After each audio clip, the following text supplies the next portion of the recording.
Hello. Jeff just said something very inappropriate and now will not be immortalized onto YouTube. Well, let me get back to the point. Hello, Internet.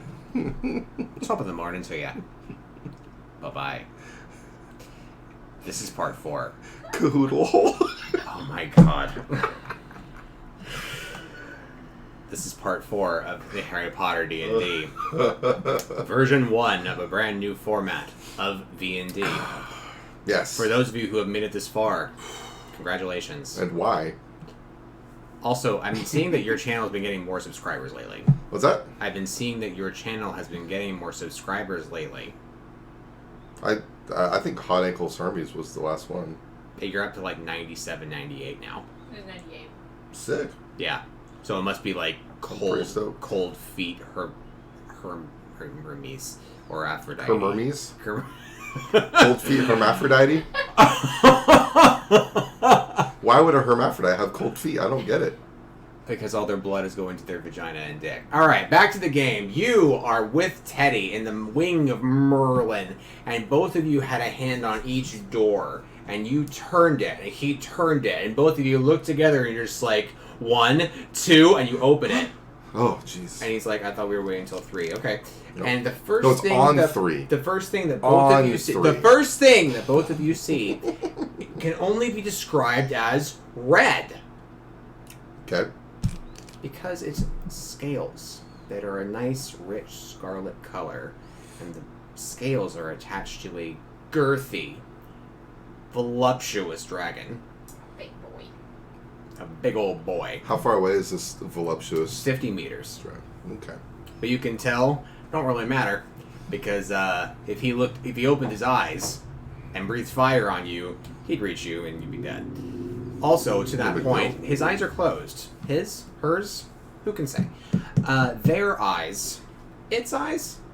Hermaphrodite's eyes. Hermaphrodite's eyes are closed. The voluptuous hermaphrodite dragon. Until suddenly, the door is shut behind you, Oh. and its eye opens, and you're like, And then it's like the room suddenly condenses, and the floor beneath you suddenly either moves you forward, but you don't feel that jarring motion, or the walls suddenly squeeze, so that you're not 50 meters away, you're 20 meters away.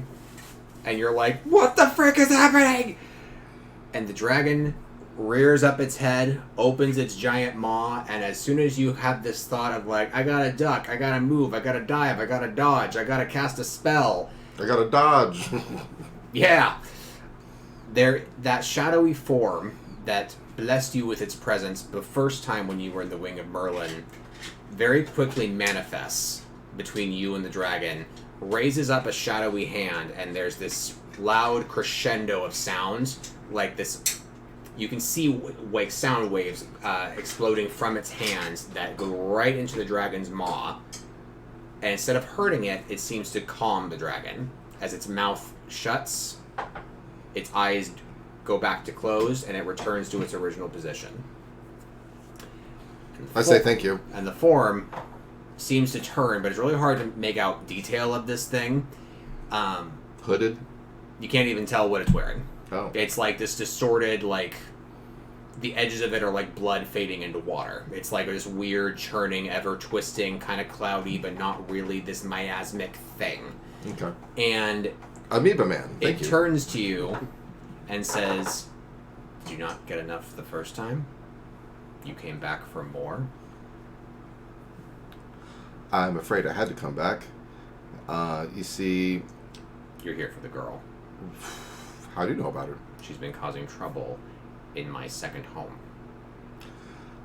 Makes sense. She's been here for weeks. Yes. So time is a thing in here.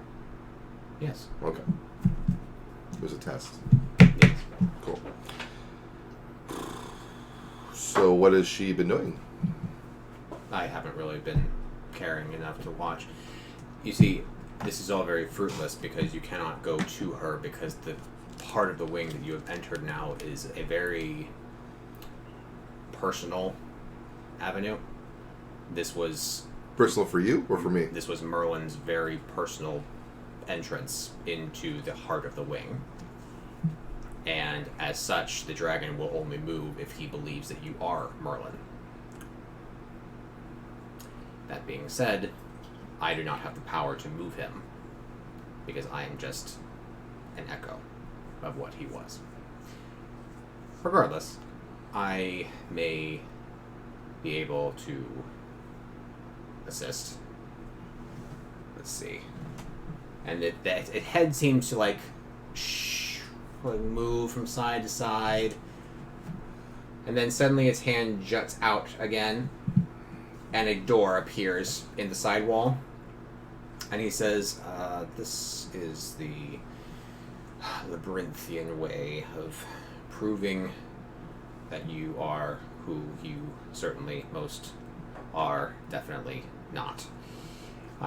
The wing had a self-constructed mechanism in which it could prove that Merlin was who he was. It was very ambiguous as to whether or not Merlin would ever return to this place, and therefore he could have a completely different energy, body, alignment, as it were, different age, and so the wing may not even be able to recognize him, and so this was constructed to make sure that the wing would recognize that its master had come home. So, you are to enter it. Otherwise, you're stuck here. For good. I look at Teddy. Teddy looks back at you. How you doing? Where the fuck are we? We're in Merlin's wing. I Can't hate tell. this.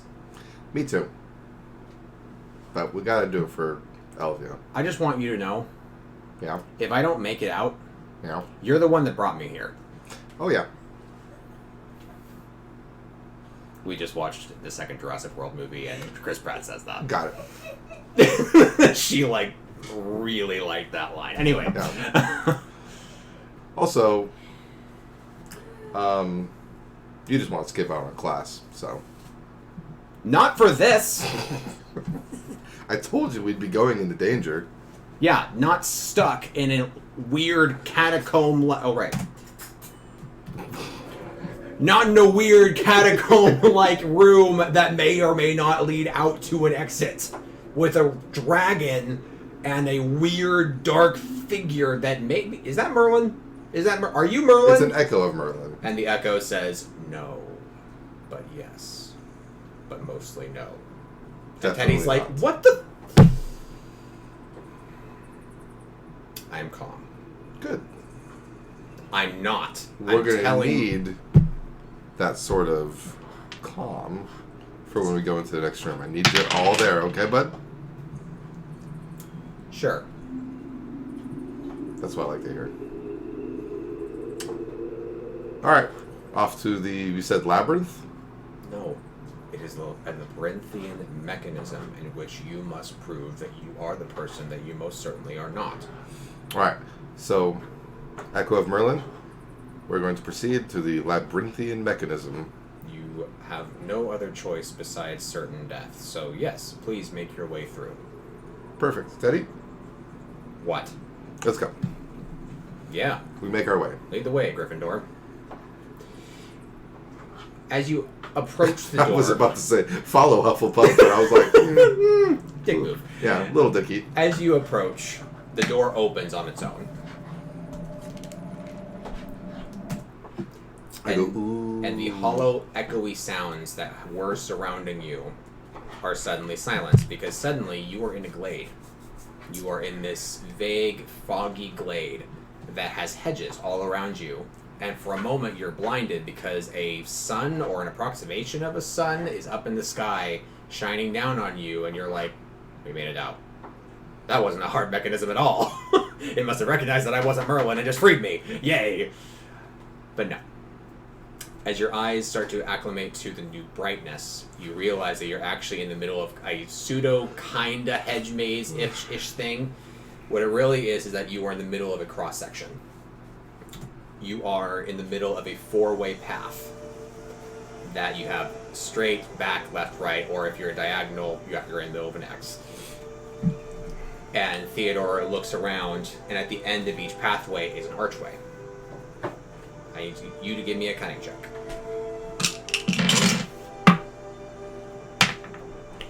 That is a 6 plus 5. 11. You can barely make out as you look down one of the paths that just above the archway, one of them, is a prominent carving of a badger. I say, hey, Teddy, you like badgers, right? I guess I prefer wolves, but why? There's a badger on that arch over there, and I point at it. Oh, you're right. But instead of going to it, he looks around. Quiet. And he sees that the other archways and points out to you, that's a raven, there's a snake, Of course. there's a lion.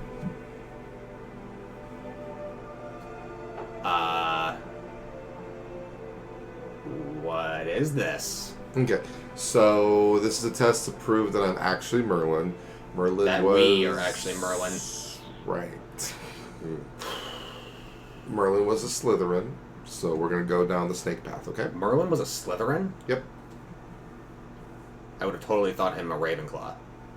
Because he's so learned and knows so much, and he apparently builds entire wings and has an echo of himself and a fucking dragon. I'm sorry, I'm just panicking just a little bit. It's okay. You're sure he's a Slytherin? Yeah.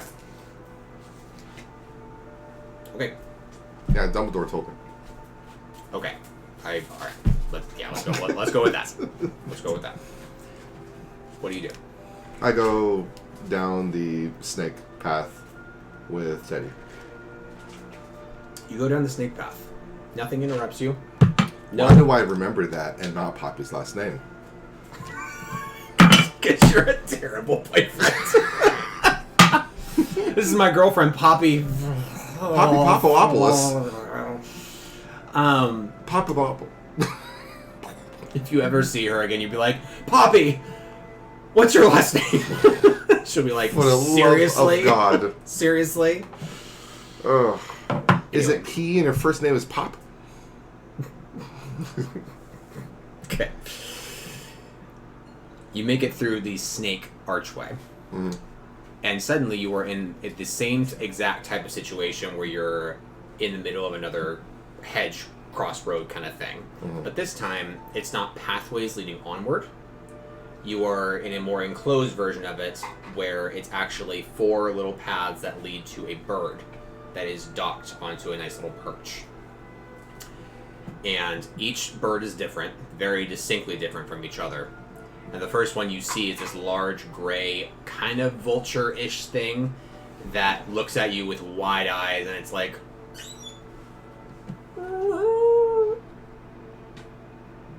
And the first impression you get is like, I didn't like that cry. Like, it actually feels a little weird to hear that sound. Yeah. What do you do? These are all living birds. All living birds. I'm trying to commune. With what? My voice be like, hello, birds. Do any of them, like, know English? Give me a cunning check. 4 of them, please. 14 plus 5 for 19. 11 plus 5 for 16. 12 plus 5 for 17. And 12 plus 5 for 17. Jesus effing Christo. 19, 16, 17, 17. Get wrecked. Well, you cross the threshold on all 4 of them. Sick. So, I can tell you instantly what each of these birds are. You may not be, like, masters of, like, magizoology or whatever, but you know what these birds are to a point, at the very least. Mm. Let me get up the list. The first one, that gray one that you looked at, Yeah. is an augury. It's an Irish phoenix, and it also signals rain with its cry. Its cries also become difficult to hear because of how mournful they are. Okay. The one on your right is a bright, small, reverse teardrop-shaped little thing called a fooper. It's an African bird, and it has absolutely beautiful cries, very high-pitched and song-like, but those who have one, who own one, usually end up going insane because of its sound.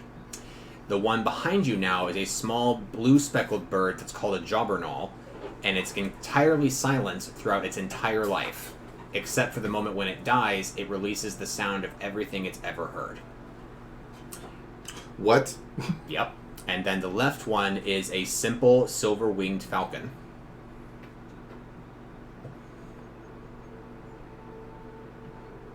mean, I like falcons, but this isn't a test for Peregrine.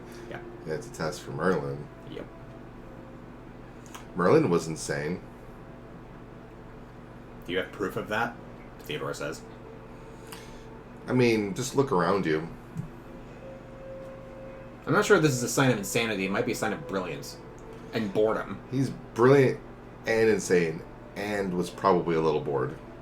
He was on a one-track mind, sort of, in a sense that everything that he did with the intent of freeing King Arthur. Or, not freeing, but hoping that King Arthur would come back. Theodore's mouth will drop open. He's like, that's right. That's right. So I Okay. imagine he went a little insane. I a little remember bonkers. vaguely. I think All right. the African red bird, I forget the name of it already. The Fooper. The Fooper, thank you. How did I forget that? The Fooper is hilarious. The Fooper would make sense. But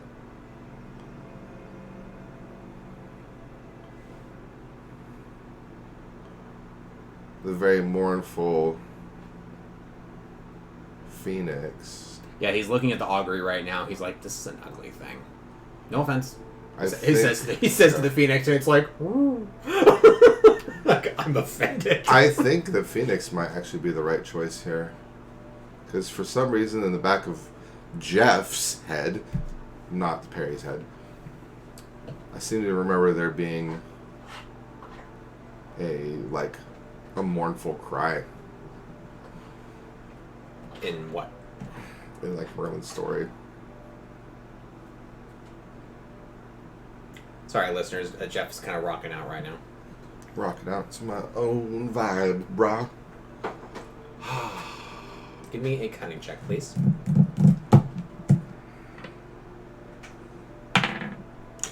3 plus 5 is 8. And I just remembered. Okay, a lot of my Merlin lore is coming from the Nicolas Cage movie, The Sorcerer's Apprentice. Okay. Whatever. Which is hilarious in my opinion. Yeah. And I actually seem to remember there being a big ugly bird in that movie. Oh my god. So I'm kind of tempted to pick the augury. But the Fooper makes sense in terms of his mental state. So I'm really torn between the two. Theodore says, let's think about this logically. Do we know Yeah. where Merlin actually resided? Like, where did he come from? It was like Great Britain, like center of Great Britain from Camelot, yeah? Yeah? I don't think so. But like his whole story took place in Camelot, which is somewhere in Britain. It doesn't necessarily mean that he came from there. So do you think that he either came from Africa, I think he went. I think Or he might have come Ireland. from Ireland. or honestly. apparently he gestures to the falcon. Falcons are worldwide. Never mind. I'm actually starting to lean towards the augury more now.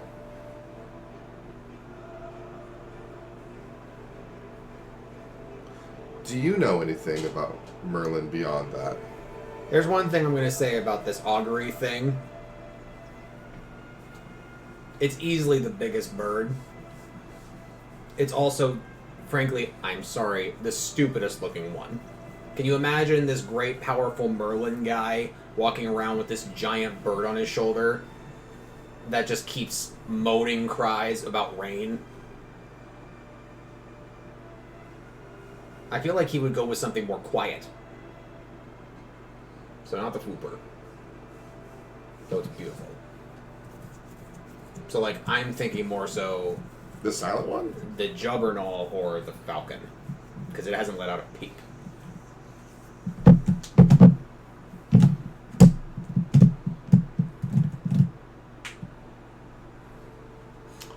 I seem to remember there being a big ugly bird, even back in the like the Merlin cartoons that I've seen in real life. Not this is not very Theodore's like, what's a cartoon? Shut up. It's a Muggle thing. What's a muggle? What? What? Are you serious? Huh? Are you serious? No. Okay. I just imagine him being so distracted by the birds, he's just saying no to things I'm saying. He's like, no, wait. Okay. I don't know, man. Listen, dude. Yeah, bro. Think that we should go with the augury. Okay. Let's go with the augury.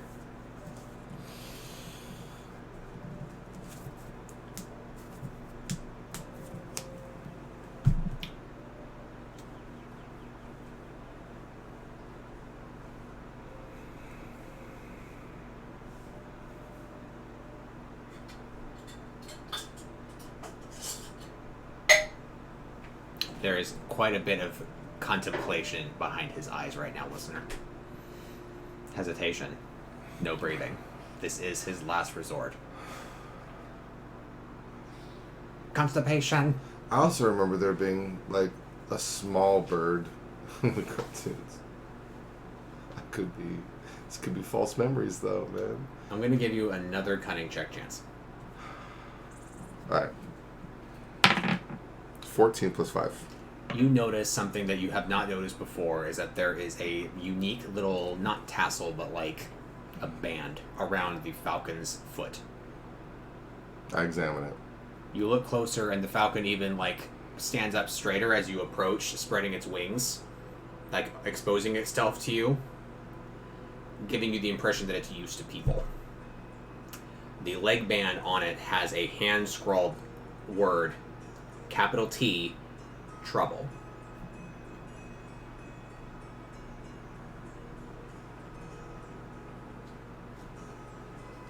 It's used to people. It has a band that says trouble hanging off it. Yep. Oh, dude, I'm even more confused now. Maybe it's his name? Trouble the Falcon?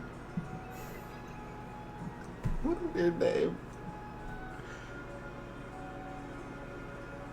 I mean, I named my freaking bird Treasure, so not that weird. Theodore speaks up and he's like, you know what I'm actually surprised that isn't here is a hawk. Because another name for a male hawk is a merlin. I didn't know so much about birds. How did you know what all four of these were? We're at Hogwarts. We learned stuff. Get over it. Get off my goddamn back. Okay, calm down, Teddy. Sorry. Falcons, I think, are hawks, right? They're not. They're not. Yeah.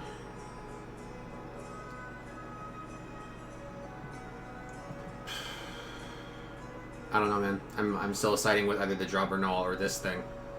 But this is the only one, and he's actually like looked around. He's like, this is the only one with a label on it. And it's actually like... But it says trouble. Welcome to... I know. But why would there be a label on this one at all?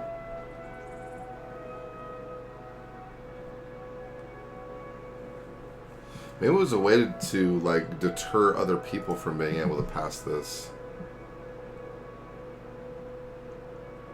Yeah, think like Merlin. This is the only bird that's also non-magical. A Fooper, a Jobberknoll, and an Augury are all magical creatures. This falcon is a mundane, no offense, mundane creature.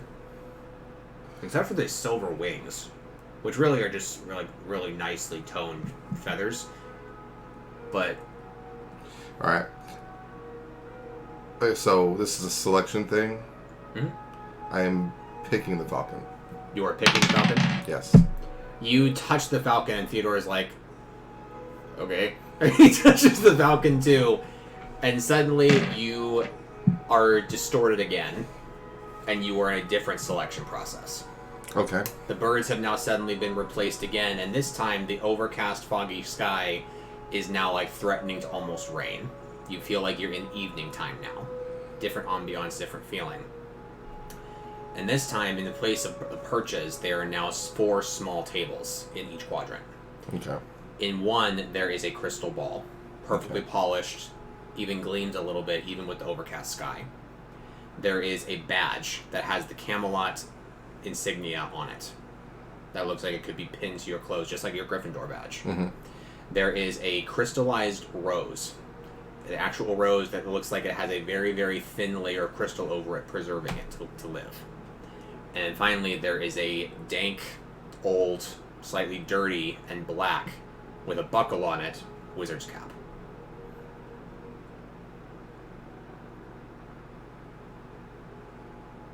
Are we supposed to assume that only one of these was his? Probably. Everything else has been a choice. They all seem very, very feasible. Mm-hmm. Was Merlin a seer? He points to the crystal ball. No, I don't think so. I would think not. I don't think he was a seer. Camelot has a lot of...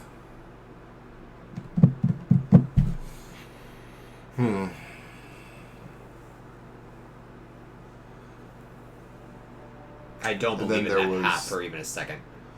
Because that looks way too dirty for a great wizard like Merlin to wear.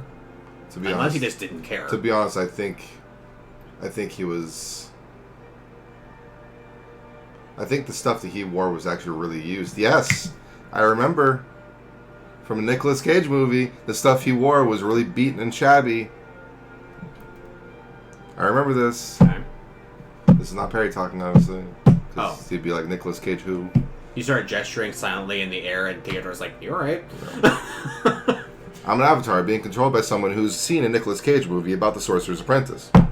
Alright. Run that by me again. What was the third item? Is the crystal ball, the Camelot badge, the crystallized rose. Thank you, rose. And the wizard's pointed hat. I can't remember the rose for whatever reason. Yeah, I don't.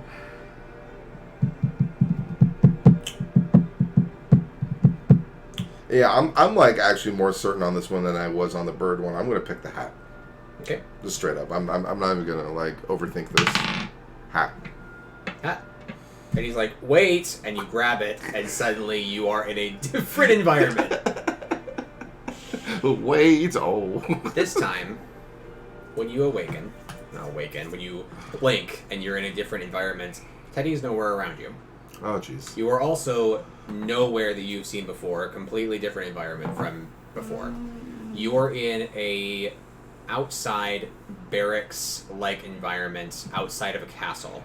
You are amongst a lot of activity, a lot of voices, a lot of clanging, a lot of weapons on shield type of thing. And just ahead of you, you see a blonde boy swinging a sword around, chucking it to the ground, grab a spear, and then chuck it. And you see that it flies and hits a smaller man, child, teenager, can't quite tell, behind this really big shield. And he barely, dodges it with the shield. And you can see that there's several other spears in the shield now. And the blonde boy who threw the spear starts laughing. And other people around him start laughing, jeeringly. You feel yourself walking forward. Intercede and grab the next spear that the blonde boy is about to grab and throw. You grab it out of his hand and say, "That's enough." Okay. The blonde- I'm forced to do that? Yeah. Yes. Okay. The blonde boy then says, "You can't talk to me like that." Do you give back the spear and apologize? Do you attack him, or do you leave?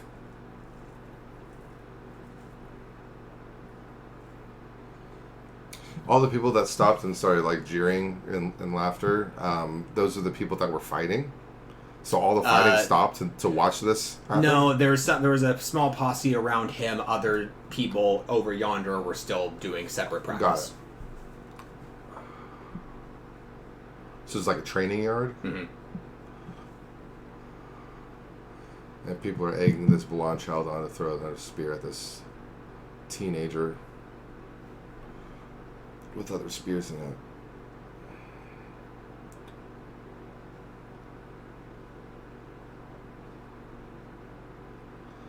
I feel like I'm interrupting a memory.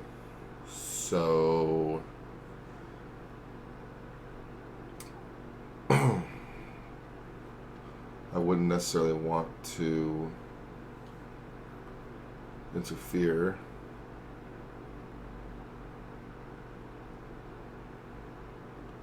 And the blonde kid might be a young King Arthur, maybe.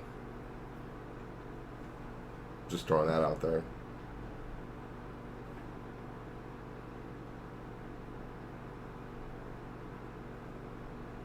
Or maybe the kid with the shield is. This is all for training. I'm going to give the spear back and apologize. Okay. You Oh, sorry about that. You remind yourself of your station and realize that the prince really should not be stopped from harassing his own servants, even if you don't agree with what he's doing. And you hand the spear back to him, bow your head and say, "I'm sorry, my lord."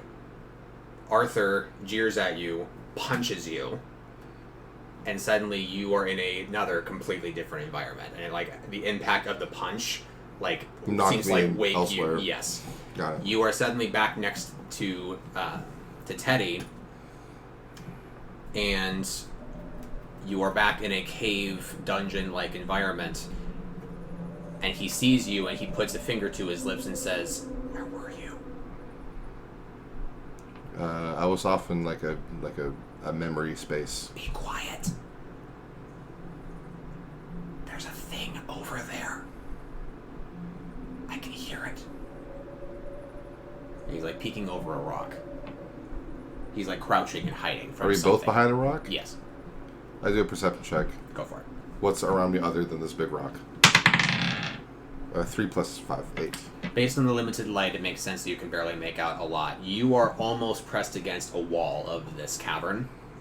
You are between a rock and a hard place, quite literally. Yeah. And he is behind a neighboring one, crouching down. He seems genuinely afraid. He has no light lit with his wand or anything. If you peek around, you see some sort of light source yonder. Maybe it's sunlight going through a crack, you're not quite sure. But with the barely spreading light, you can't really make out any movement, any sound. But you can smell some sort of animalistic, maybe fecal, maybe sweaty or musky kind of presence in this cavern. You don't even know how big this place is.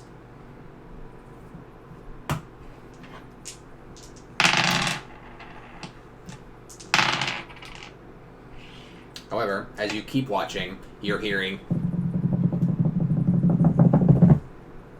of like many little feet all moving in one general direction, and suddenly there's a form that crosses the light. Mm-hmm. And it doesn't move like a flash, it moves like an elongated something across the light, and you're like, okay, there is a thing, there's a something, cool, alright. What do you do? I'm going to ask Teddy how long he's been here. A few minutes. Okay, so our spot's relatively safe. If it's hit him for a few minutes. I'm going to use sneak. 14 plus 5 plus 6 is 21 or 25. Snicked. All right, so 25 snucked. I'm gonna tell Teddy I'll be right back. Like, I'm gonna sneak up to Teddy, whisper I'll be right back, and I'm gonna tell him that I'm gonna survey the room. I'm gonna go along all the outside. He whispers something that you cannot hear as you go. Okay. Alright, another cunning check, please. 12 plus 5. Very nice. You go along the wall behind him, down like your theoretical left side from your starting position. And as you continue, you actually see that it curves a little bit like away. It's not like a perfect circle or anything. It kind of curves away.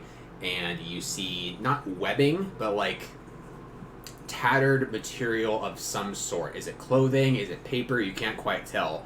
But it's very obvious that this is some sort of nest.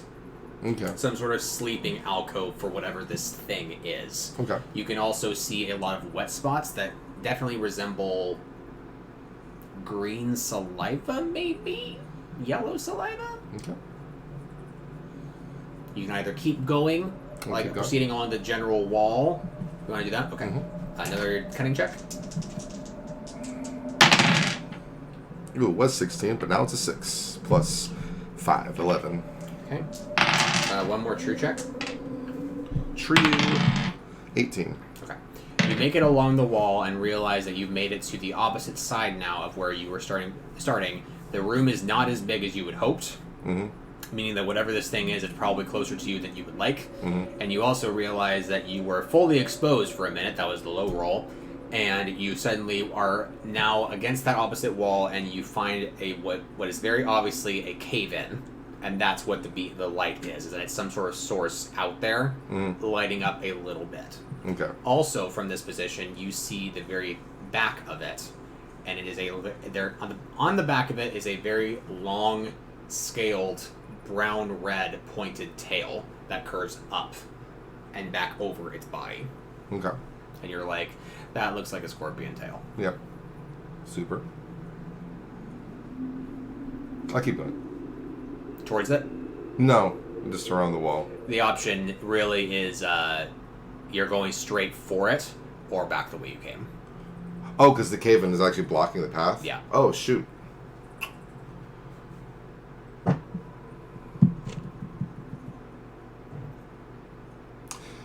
I'm going to go back to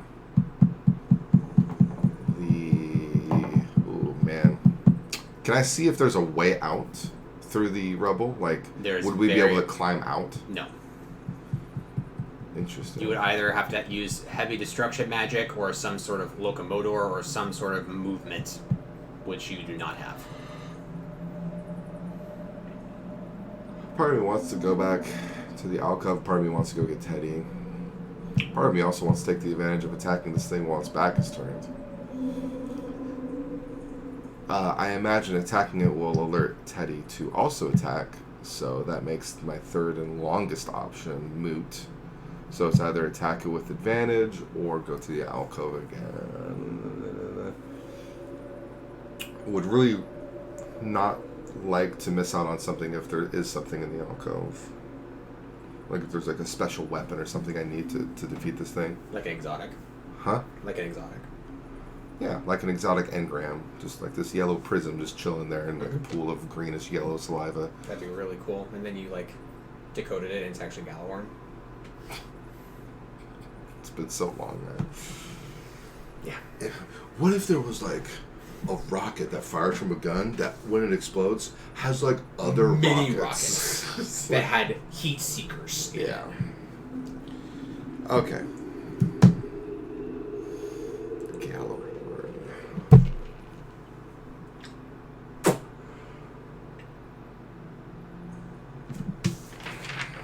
I have an idea. You can go your own way. Go your own way. Copyright. Totally. I'm gonna, because I know I had it on him before, but I'm gonna deactivate Salvahexia and put it on me. Okay. And I'm gonna do it silently. Because I have the, you know what I got. Mm-hmm. So I do that. Do I need the second roll for it? Mm-hmm. Great. Cool. So I put Salvahexia on me silently. Mm-hmm. And then, how far away is the alcove? Is it within casting range? Yes. Also, I just remembered, do not take away MP for that move because you actually had last session you had taken it off of Teddy, realizing he had the same spell, and you just activated it on yourselves. So okay, cool. You already had it active on you, so don't Perfect. take away MP. Perfect. Glad I remembered that. Thank you. I'm going to silently cast Revelio on the alcove to see if anything is different over there. So that's a 10 plus 5 and a 6 plus 5. There is no secret for you to see. No way out. No hidden message. That was expensive. 9 plus 2. So I'm just going to take away 9 because my next action will be a new turn. 45.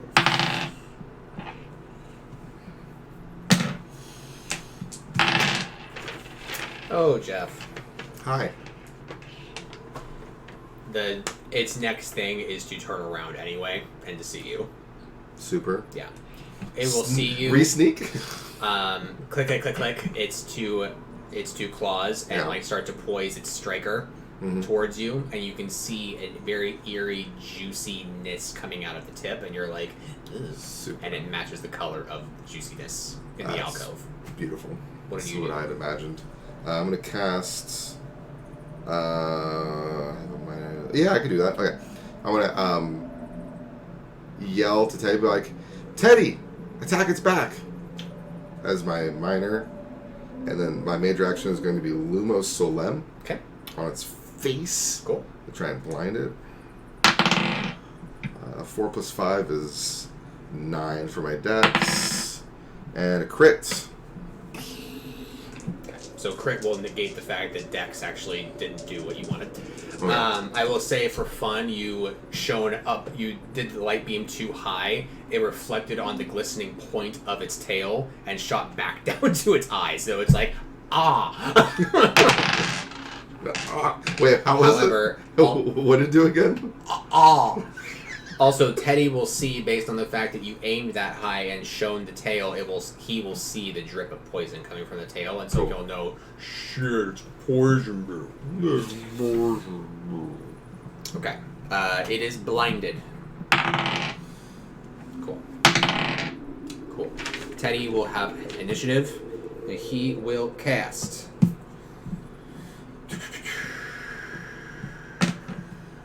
He will cast. Oh, he crits also. Wow. Sick. Okay. Oh, it's a good thing I brought him Means along. that he also stunned, so it's blinded and stunned, Yes. and it dealt a total amount of. Hey, also, since a crit, does it max the amount of time that's blinded? Yes. Yes. Yes.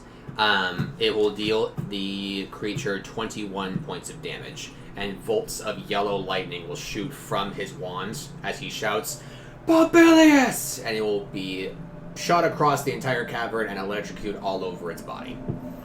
That was hot. Yeah. It's also sizzling and it smells like crab meat in here now. Your turn. Nice. Yeah. Okay, well, I'm going to try and chain effect it. Now, point of order, I'm going to say it lost its turn because of the stun taking effect right now. Yeah. It will be able to attack next turn. Got it. Okay. Well, yeah, because we're just going ham on this thing right now. Yes. I'm going to try and chain it along for an additional stun. Yeah. Ooh, could I use this stun time to do Revelio, see if there's like a weak spot? I don't think that's how Revelio works, though. Okay. I'm going to do non-verbal Stupefy to increase my crit chance. And is a call shot in this? There is. It will decrease the dex roll. I want to call shot like its head, like just straight at its freaking face, because it got zapped in the back and it's electrified right now. So non-verbal Stupefy. Okay, well that's a 5 + 5 for dex. So. It will miss, but you can roll the willpower to see if it had enough power to do something. Not a crit, but Okay. it's a 16 total. Go ahead and roll damage, and let me see what your total is. Wait, is it just the 1d6? Yeah, so 6 plus magic. 11. So it will take 6 points of damage. It will not be stunned. Okay. Teddy will try to keep on the onslaught with Bobilius, and he crits again. That is the second 20 on his willpower. Wow. Okay, he will come out behind the rock, cocky now, and shout Bobilius again, and electrocute it for another 21. Damn. Burning through MP.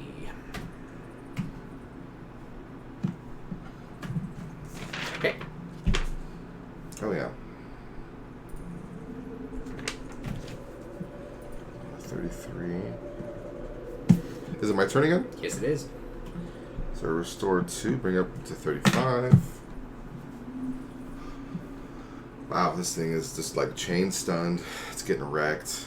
It has like over 50 points of damage on it, I think. Or around 50. Actually, let's think about this. 42 plus 6. Okay, 48. How's it looking? Charred and pissed off. but standing tall and strong. Its tail has not dropped an inch. Is there a rock near me that I can hide behind as like a minor action?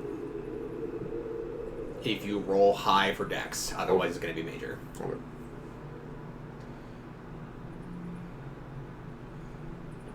It's a risk I'm willing to take. Okay. I'm going to do nonverbal stupefy. Not called shot this time. Okay.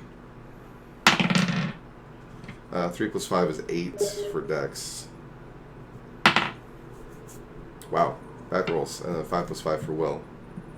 Okay. You will completely miss this time, unfortunately. The red energy will sizzle on a rock behind it. And you can roll a dex to see how efficiently you move to this neighboring rock. 13 + 5.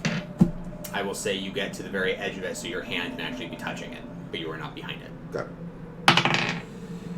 He rolls great, as always, because he's Theodore. So I didn't roll that well when we dueled. Anyway. I'm such a brat, dude. Yeah. And what's his failure? Okay, so he failed the willpower, which means he hit it, but what did he hit it with? He hit it with... He hit it with a measly 3 damage because the spell, unfortunately, worked, but wasn't as energetic as he could have done. So, a measly 3. Finally, it gets a turn. Thank you. Oh, and it charges you.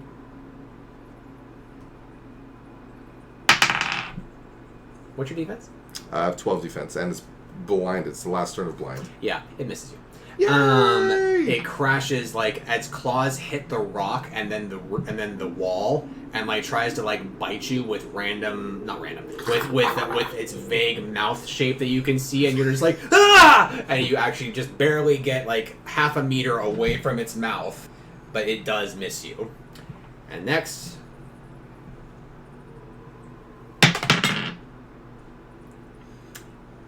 It strikes you with its tail. Yay! It was still Dealing you 5 poison damage. okay. I was gonna say it's still blind. Yeah. It is still blind. Okay, so it hit me still. Okay. Damn. 5 poison. Yes. Oh, wait. How much does blind take away? 6? Yeah. Fuck, it does miss you. Shit! I will say that it hits, and you can smell the acrid scent of its poison right next to your face. Because it punctures the wall next to you, and you're like, thank you, Professor Flipbeck, for Luma Salem. Seriously. It is your turn. I'm gonna non-verbal point blank stupefy its mouth. Okay. I imagine this call job will be pretty easy with it being right there. Hopefully. And this non-verbal dex crit. Woo! You don't need to roll. Either crit will allow the other to succeed. Alright, Awesome. crit damage. Crit damage on that would be magic and a half rounded up, so it'd be 8 plus 6 is 14 plus a stun. Plus a stun. It's 28 minus 9 is 19. Alright.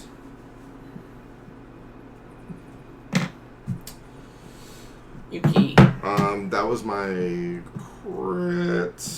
Theodore And will I'm shout. going to once go you- around the rock. Yeah, for flavor, Theodore will see you do that, like this wonderful move, and it watches it freeze again, and he's like, "Move!" I'm And- already and so going you're around the moving. rock. Yeah. And he will shout again, "Popelius!" Jesus, Theodore. And crits for a third 20.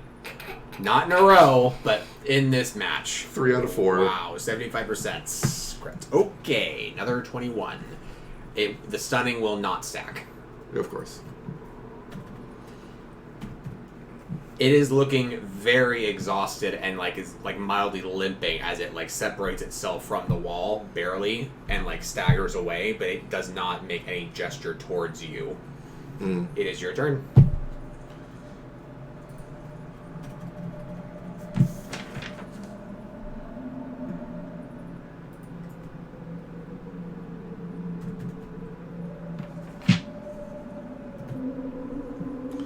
I'm gonna go back around. Oh, it's backing away from rock, so I continue around the rock. to meet it that way, basically. So I'm kind of like in the middle of the room now. Yes. You are now between it and Theodore, actually. Okay. And then, cool. So Theodore's at my back. I'm going to do Luma Salem one more time. Which, by the way, I don't think I... Point of order. Oh, no, I did. Its head is not turned towards you, so you would be doing it to the back of its head. Never mind. I will cast Stupefy into the back of its head. Okay. This is going to be a call shot. Okay. And it's also nonverbal. Oh. 17 plus 5. Crit. That is a crit. I will say with that 14, you get to the exact threshold of its health, and it will die. You blast a hole in the back of its head, and it just slumps over. I will even say for extra flavor, the tail will like swing wildly and then crash into the site of the cave-in, opening a very weak and small opening into the unknown. I turn back to Ted and go like... He nods and says, yeah. Was that the new move? Yeah. I can see why you're the leader of the dueling club. I'm not the leader, buddy. I'm just the captain of Hufflepuff. What? I thought he was the leader of the dueling club. Just Hufflepuff. Who is the leader of the dueling club? There is none. They're just the foreheads. Oh. Are we really having this conversation right now? Yeah, literally right now. I'm promoting you captain of the dueling club. You're not in charge. You're not one of the heads. Yeah, well, I put in a vote that we can start doing that. If we make it back, great. Great. I imagine this is totally like...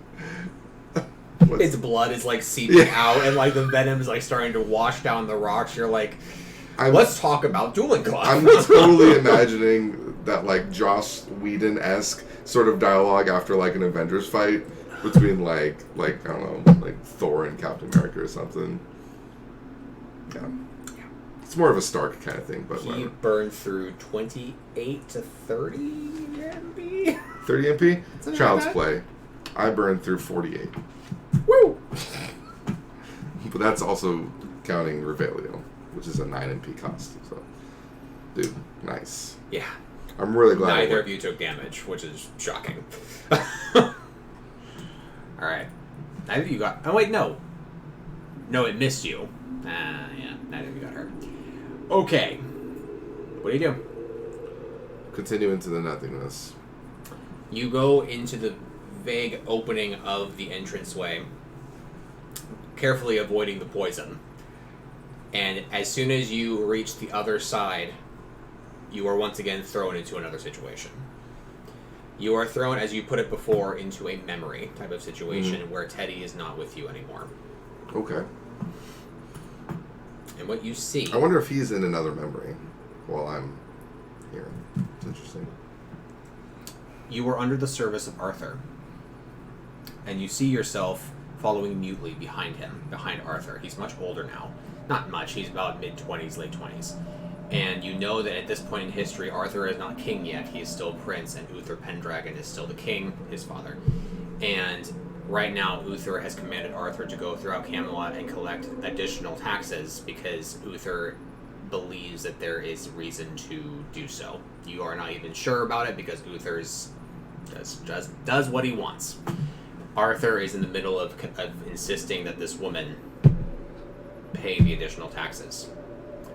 The woman is begging and begging that Arthur doesn't do this, and the guards approach, about to carry her off to prison.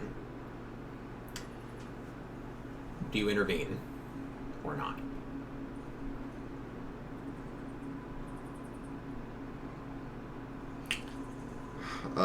Do I have an idea of like how much money it is? No.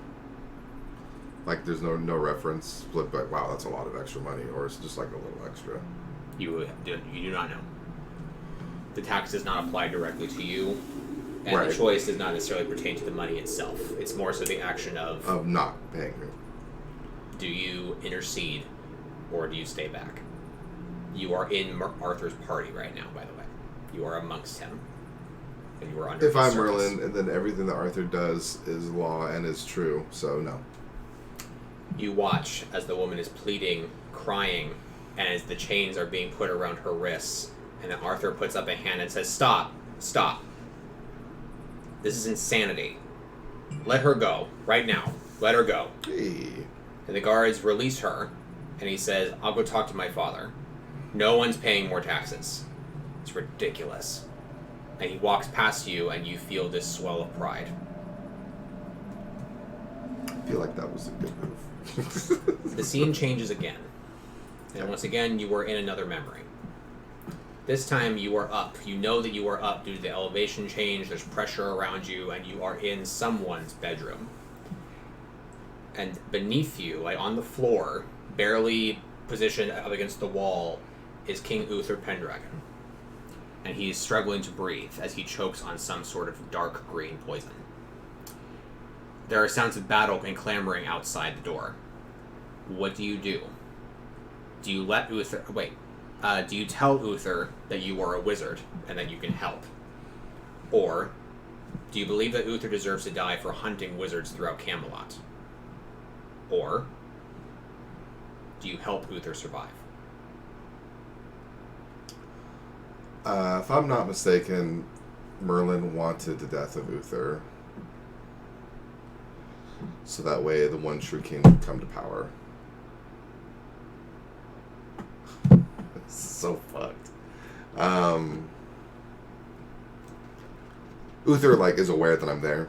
I'm, like, clearly He's in looking his... at you, pleading for help. Silently, because he's choking, but gesturing to you.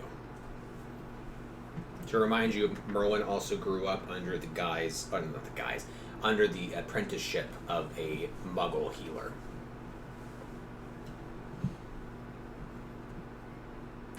Can I do a hidden option D? No.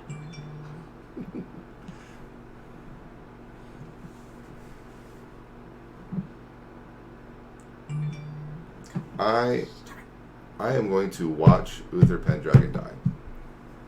You watch the man who has hunted your kind since before you were born bleed out on the floor of Arthur Pendragon's bedroom. Arthur comes in through the door, looks at his father, and is inconsolable. The scene changes again. You are in the same bedroom. Uther is gone. It is daylight. And your perspective has turned so that you're actually looking out of a door that leads to a balcony. Mm. And Arthur is on that balcony looking out amongst his castle and his kingdom, and you're very high up. And in the daylight, you can see that Arthur's thinner. He's also wearing the crown. And he's not twiddling his thumbs, he's thumbing them. Fingering the balcony. Thank you. And thrumming them. He's under a lot of pressure right now. A couple of years have passed since Uther's death, and you know that the two of you, just the two of you, have returned from a meeting that was very unorthodox, in which the two of you went to a cave and talked to 3 witches that claims to be the Fate Witches. And they insisted that he legalize the practice of magic within Camelot, or else it would be Arthur's death. Do you urge Arthur to legalize magic, as has been your goal your entire life ever since you knew you were a wizard, or do you insist upon him to keep it legal to save him? Wait, keep it legal? Do you keep it illegal to save him? So, keeping it illegal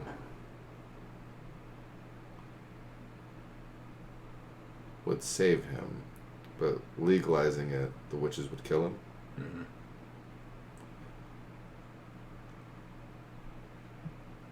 I think this is pretty black and white. I want Arthur to live. So, I would suggest that he keeps it illegal. Arthur turns to you as you are explaining in a voice that is not yours how it is imperative to keep it illegal for this reason, that reason, reasons that you know are true yet also not.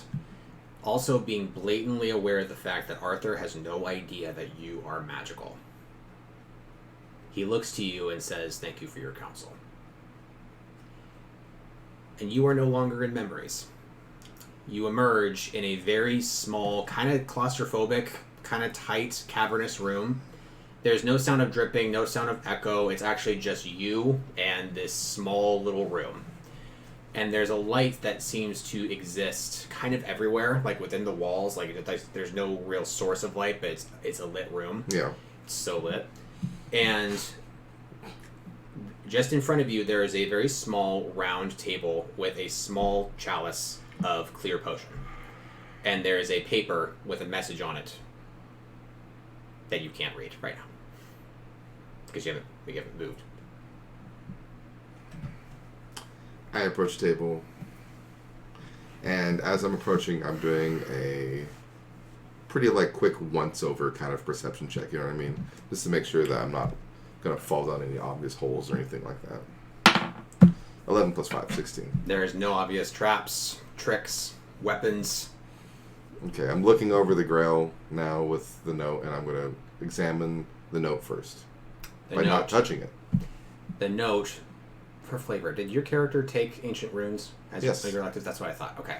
I will say that you will be able to read it because you took Ancient Runes. I thought that's what you said. Right there. Cool. Ancient Runes and Muggle Studies, baby. Cool. Which are so opposite. Like deeper ancient lore of magic. How do these people live? All right. What's a bank account? Well, I guess we have green gods, so that would be pretty normal, I guess. 1 second. Okay.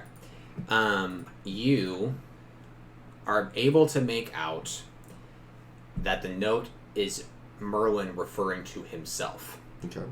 The note says, Merlin, if you have found this little alcove, it means that something has gone wrong with your mental state. You have passed the test, though barely. There are some errors in the way that you answered. Therefore, you personally created this little room with this restorative memory potion.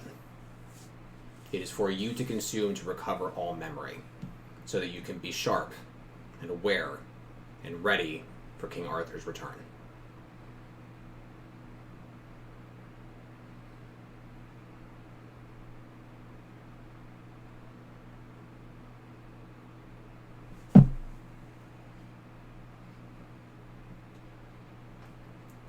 This is a trick.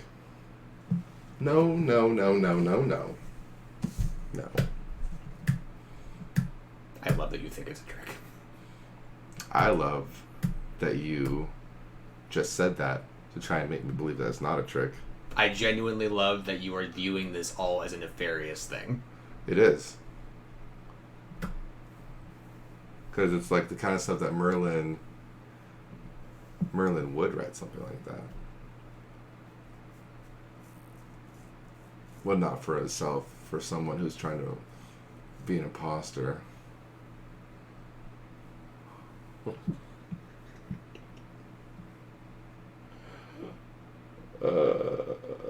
little room ends after the table with the chalice on it. So there's no doors.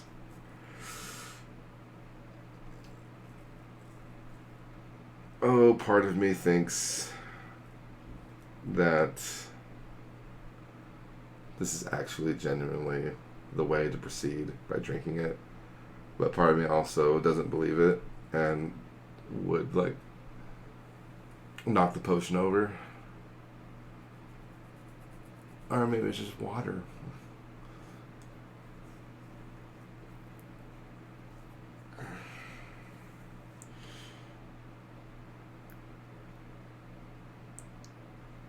If I had not had taken Ancient Runes,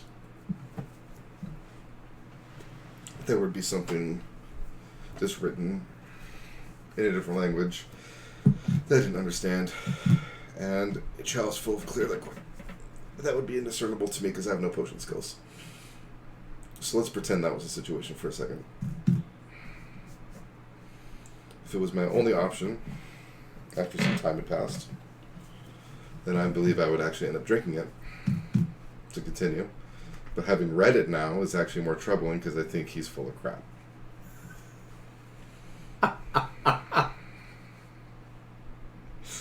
I need you to give me a cunning check, please. Just so you can think of this one little line just in case. Oh, 2. Never mind. 2 plus 5 is 7. Nothing occurs to you.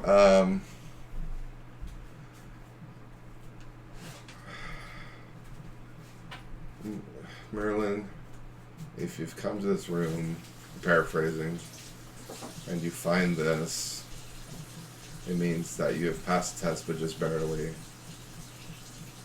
Drink this to ensure King Arthur, to be ready for King Arthur's return, in order to have a, like, sharp and witty mind or whatever.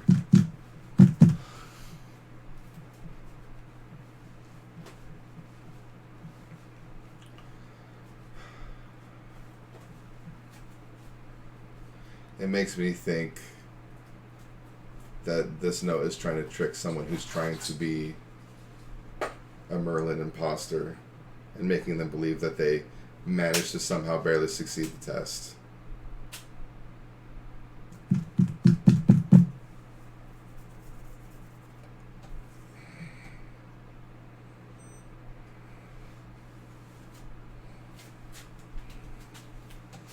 I pick up the chalice and I sniff. It smells of nothing.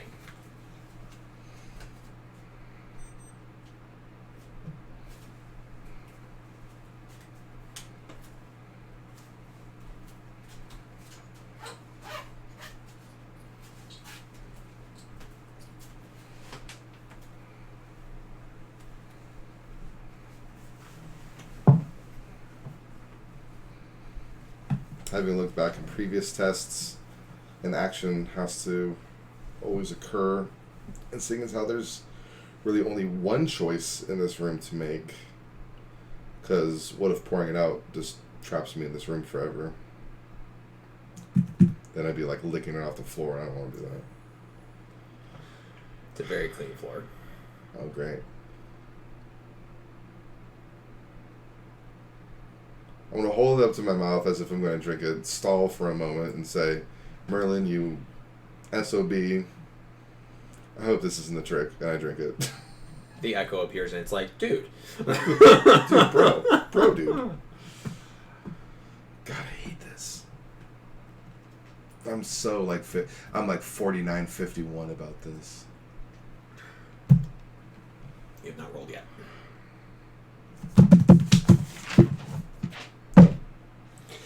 That's symbolism for you. For the listener, he just dropped his paper on the floor. My character sheet is on the floor now. Which might symbolize that stuff on the ground would lead to death. Oh my god. Okay, I drink it. Okay. I'm going to be talking for quite a bit. Oh, damn it. I don't like it when you talk. That's not true, and I know it's not true. I love it when you talk, I mean. I'm going to be talking for quite a bit. Because I have quite a bit to tell Well, we you. are 1 hour and 8 minutes in. That's so fine. it better not be over 2 hours. It's definitely not. Everything that I'm going to tell you, please imagine that you are like a viewer in a theater. Remember theaters? That you're a viewer in a theater watching everything on a screen. Because that's how it appears to Perry right now. Okay. Everything is from like a third-person perspective. It's a very out-of-body type of experience. Ever had one of those? Yeah. Okay. It's like that. The first thing that you hear, that Perry hears, is, this has always been your problem. Realizing who you really are versus how you want people to see you. If you are ready to accept Poppy as someone who will always be in your life, then I accept her too. If not, then I do not see her. Not in that way. Thanks, Aunt. You are back in the great. You see Perry back in the Great Hall. The very day that Theodore came up to you to challenge you to a duel. He comes up to you. You jump. He offers a duel to you. You're very hesitant to confirm. Until you're like, yeah, okay. And he says, cool, I'll meet you outside in the normal area. And you leave. Or that he leaves. You're suddenly walking outside, and it's bitter cold. You're shaking, and you open up your robe, grab a nicely folded scarf, unravel it, wrap it around yourself, and walk outside. In the duel, Theodore very, very obviously feigns the failing of the spell. And he's very obviously throwing the duel by seeming to forget the spell that he was just recently talking up. Perry sees Elvia just inside the library and asks her if Elvia saw him and Poppy together. Did you just see that? And Elvia looks uncomfortable and says, no. Perry recalls that his most recent transfiguration lesson, where his aunt was teaching him review of Abbey Force. You failed. But then the camera seems to turn, and you're looking at the rest of the classroom, and no other students were there. It was just you and your aunt. After finding the hidden room behind the snake painting, you rush to Gryffindor Tower to find Poppy to bring her along. And when you arrive back at the couch inside the tower, there are several other Gryffindors also sitting on the couch by the fireplace. Perry hesitantly opens his mouth as if to ask them for help, stops, and then runs back to the hidden room. A bit later, Perry watches the limp, bloodied body of Charlie Weasley being levitated out of the portrait hole, and he watches his aunt rush forward off towards the hospital wing, very obviously noticing that no one is offering to help his aunt and keep Charlie stable. Time passes, and Dumbledore is approaching Perry in a corridor that looks over Hogwarts grounds. Dumbledore's gaze lingers for a considerable amount of time as if trying to read Perry's thoughts or intentions, before finally turning and departing. Perry sees himself enter the hospital wing, walking straight past an empty bench that somebody could have been sitting on. Perry is walking down into the dungeons when a Slytherin calls out, "What are you doing down here, Potter?" Perry responds meekly that he's walking his friend to potions, gesturing to open air. Perry sees the Slytherin boy outside the door leading to the wing of Merlin. Perry calls out to Snape in distress, because the Slytherin keeps getting into his way, insisting that there's nothing behind the door. Finally, Perry pulls out his wand and hits the Slytherin first. Elvia is looking down at Perry from on high. Her face is distressed and guilty. Her voice is filled with regret and conflict as she says, "You were never supposed to be here, hon." Perry wakes up to the hospital wing with Madame Pomfrey wakes up in the hospital wing with Madame Pomfrey dabbing at the wounds on his hand. Perry's in distress, looking over at a vacant seat next to his hospital bed, as if looking for someone to bring him comfort. Perry overhears a loud yet whispered conversation between Flitwick and Madame Pomfrey in the hospital wing, where Flitwick says, "How do we even know Potter didn't attack Connor himself? It wouldn't be the first time Potter attacked a Slytherin. This story about Elvia is preposterous." Perry sees himself leaving the Defense Against the Dark Arts classroom, dark, as if something horrible had just happened inside it, just before winter break. His aunt rushes forward and scolds him, "What are you doing here? You're supposed to be in your dormitory like we agreed. Everyone is on the train to go to their holiday. You promised me that you would stay in the tower and try to calm yourself down. Go. Stop sticking your nose everywhere you do not need to be." Perry is sitting on his four-poster bed in Gryffindor Tower, looking down at an old photograph of his mother. She's sitting atop a brand new Comet 260. Above him, the calendar hanging on the wall says that it's Christmas morning. The same scene is shown, but the light is dimmer, showing that time has passed. McGonagall is sitting on the neighboring bed just across from Perry, and she's looking desperate. "Perry, you are the only one who can tell us anything. Elvia is missing. Connor is mortally wounded in the hospital, and he cannot tell us anything. I know that you say that you found a hidden part of the castle, but Perry, we have found nothing. There is no door. Elvia's parents are inconsolable. We need to give them news." Perry continues to look down at the picture of his mom, mute. "Where is Elvia, Perry?" Perry looks out the window between the two beds and looks out at the Hogwarts grounds. Angrily, McGonagall says, "This has always been your problem. You struggle between the person you are and the person you want others to believe you are. They are gone, Perry. It is terrible. It is awful, but they are gone. Your silence and your feigned ignorance about your parents does not serve you. Perry has flashes of memories from a couple of years ago of finding his parents' corpses in their home during Christmas break, exactly 2 months after Voldemort fell. He believed that the war was over, and when he returned home, the place where it was supposed to be safest, he found that the war had not truly ended for anyone. Perry was brought back to Hogwarts while the Ministry took care of his family's affairs. Perry was cared for by McGonagall, and soon Perry came to depend on her for reassurance of what was real, that the war was really over, that he was safe, and ultimately that his parents really were gone. It did not take long for Perry to refer to her as Auntie.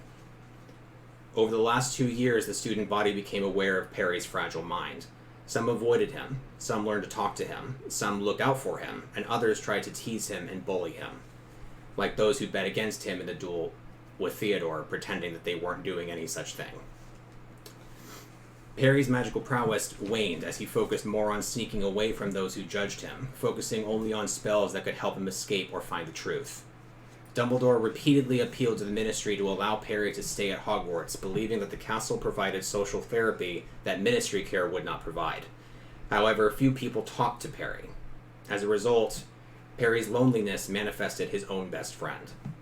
Someone to care for him, listen to him, encourage him, and fulfill any fantasy that appealed to him at the time.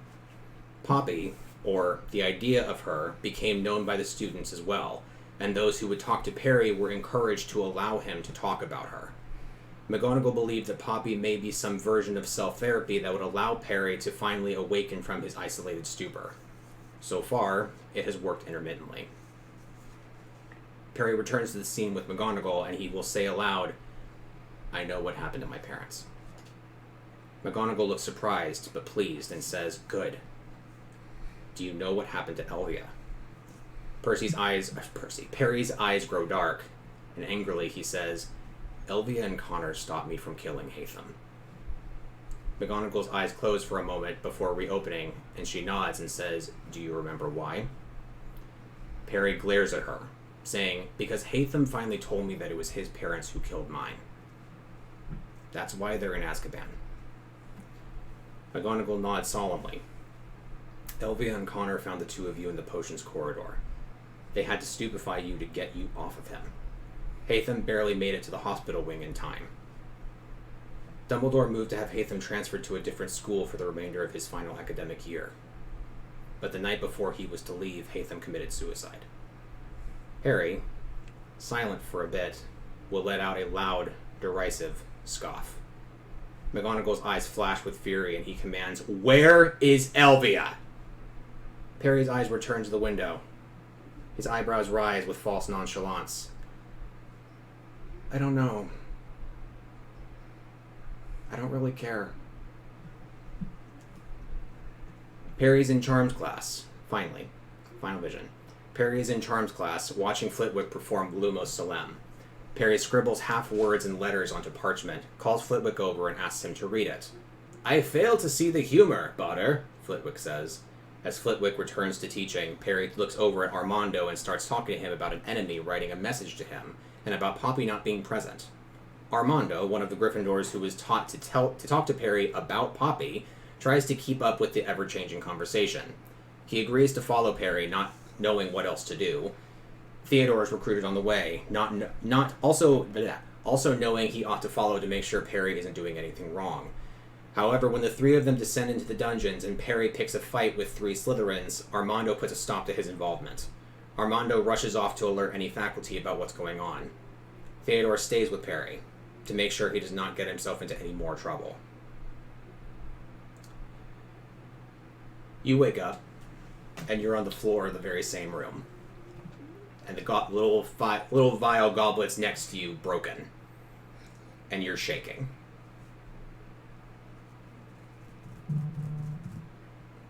The vial is broken? Yes. I thought it was like a chalice. The cup. Oh. The cup of...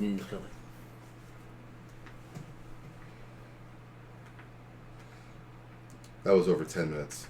Cool. It's not the longest monologue I've written. Yeah.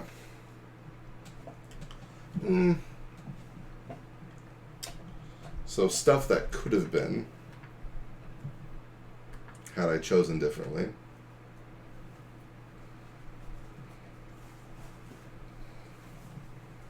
The words Interesting. revealing memory potion. What's Comes that? back, the words revealing memory potions or restoring memory potion from the note comes back to you.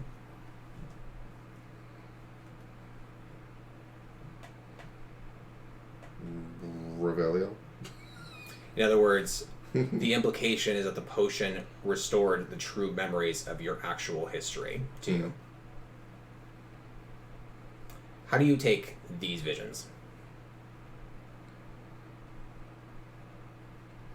I take them very confused.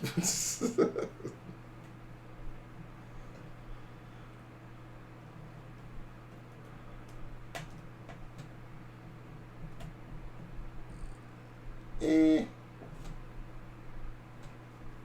also occurs to you, if you really think about it, if you re-listen to all 3 sessions, no one talks to Poppy. You talk to Poppy. People ask you about her. No one talks to her.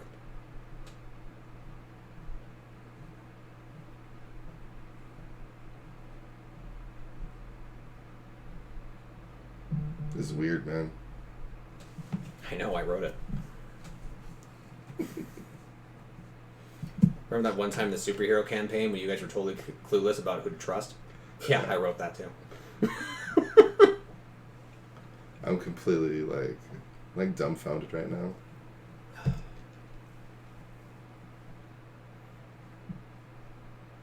As Perry is struggling to really come to terms with what is really true, because both seem plausible, fake, and maybe true, you start to recall other memories that sort of feed into this new information, such as in the Great Hall when you were talking up, hey guys, I'm about to go duel Theodore, isn't that awesome? And people instantly turned away from you, started betting against your chances. And even when you started banging to get their attention, they continued to ignore you until finally you became unbearable and finally turned to you. And when you argued with them, why are you betting against me? They said, I'm not.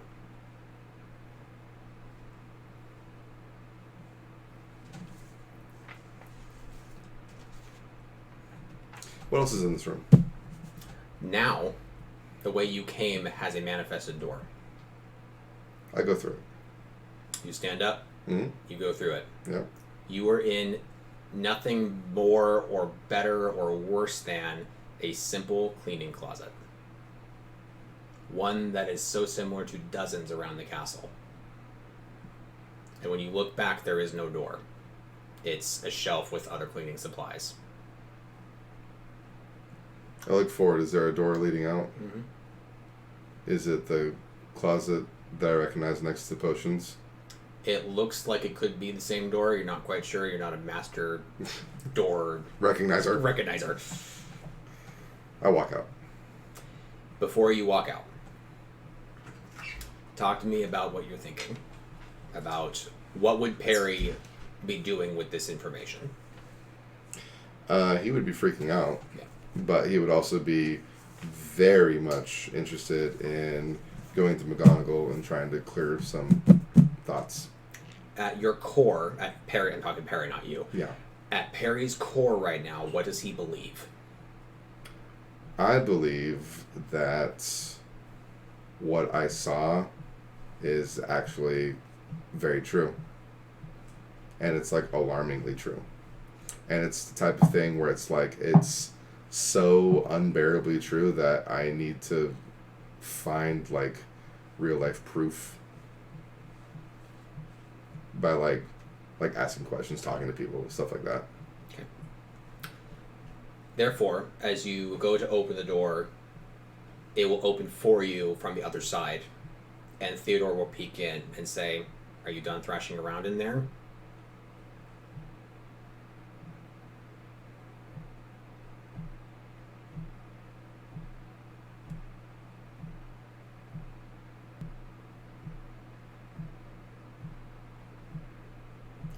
No. Nope. definitely not. Go back into the closet, close the door. The door closes without opposition. He's like, okay. I let out a very loud scream. Give me a D20 Constitution check. 4. It feels good to let it all out, but you don't really register how loud you really are, but it makes your head ring internally. Turn back around and I leave. He tries to stop you from fully leaving. What do you do? He tries to stop me from... Leaving the closet. Wait. Was Teddy in the closet with me? No, but he's just outside the door. Got it. So he's preventing me from leaving the closet?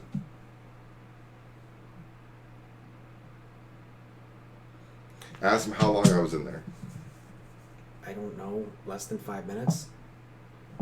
Alright. Do you remember fighting a giant scorpion? Barry, no.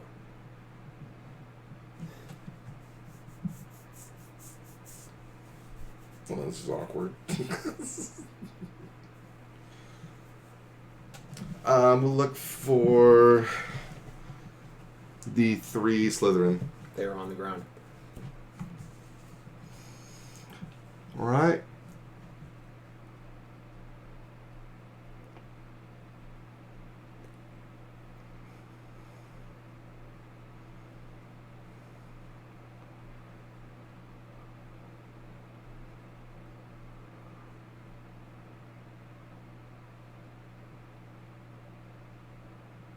I'm going to ask Theodore for help.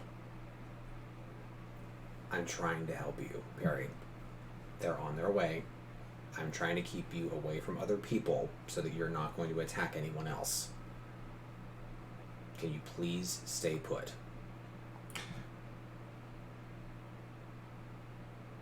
Did you and Armando help me with attacking these? We tried to lower your wand to get you to stop. When they started attacking you, yeah, we defended you, but we did not hurt them.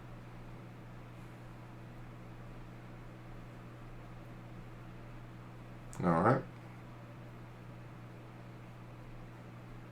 I need you to give me a cunning check. 15 plus 5. Stupid threshold. I think he's full of crap. I think he's making a defense for himself. The cunning roll that you see based on the evidence and the information that you got from the potion, the revealing potion, is that what you felt and got from the message was that your magical power has waned over time because you deteriorated mentally. If that's the case, how are these 3 on the ground? How did you take down 3 on 1? Mm-hmm.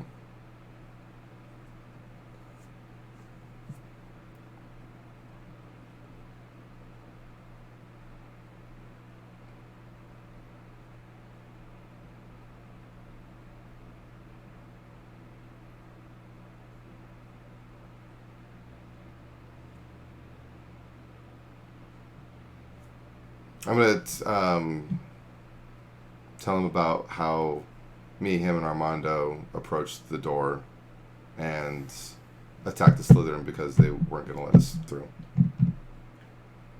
They were alarmed by your very aggressive process to go to a closet. They saw your wand drawn. They got defensive. You attacked first.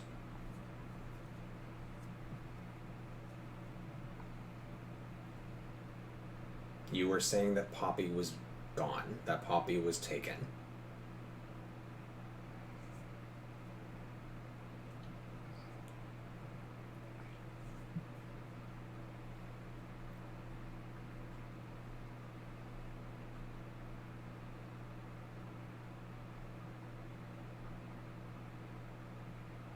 I don't like this.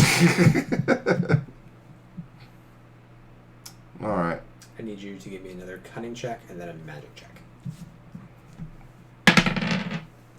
3 plus 5 for cunning, so 8 cunning, And then that one. Okay. You are getting very distressed. Oh, yeah. Very upset. Borderline inconsolable. I was just about to say, like, when I first left the closet and I heard Teddy say the thrashing in the closet line, I was almost about to say I had to sit down and start crying. You will see McGonagall arrive just around the corner, see the scene. Armando's right behind her. Dumbledore's right behind him. McGonagall will push, like almost forcibly push you back into the closet so that the faculty and the bodies, not quite sure if they're alive, bodies of the Slytherins are taken care of and you are set aside so that it's done without interruption. You are in there alone for several minutes and you hear them talking, you hear them bustling, you hear frantic voices. You suddenly realize that this potions classroom is right next door because there's suddenly a lot more voices and a lot of distress sounds, a lot of crying. Give me another cunning check. 4 + 5. You are starting to feel like the walls are closing in on you in the way that you are alone in a small closet, alone with this information that you are still struggling to see how everything fits.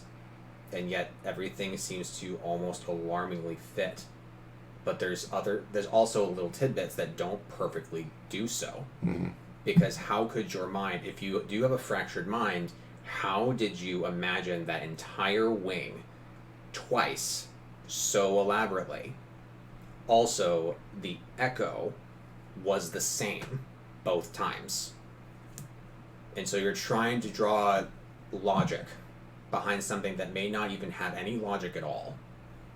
And when the door opens again and McGonagall looks down at you and there's tear streaks down on her face. Yes? Real quick. I do want, because when you were first talking about like the cutscene, like video thing that I was watching in a theater, I did imagine that everything sounded like it was an alternate like universe, like a parallel world.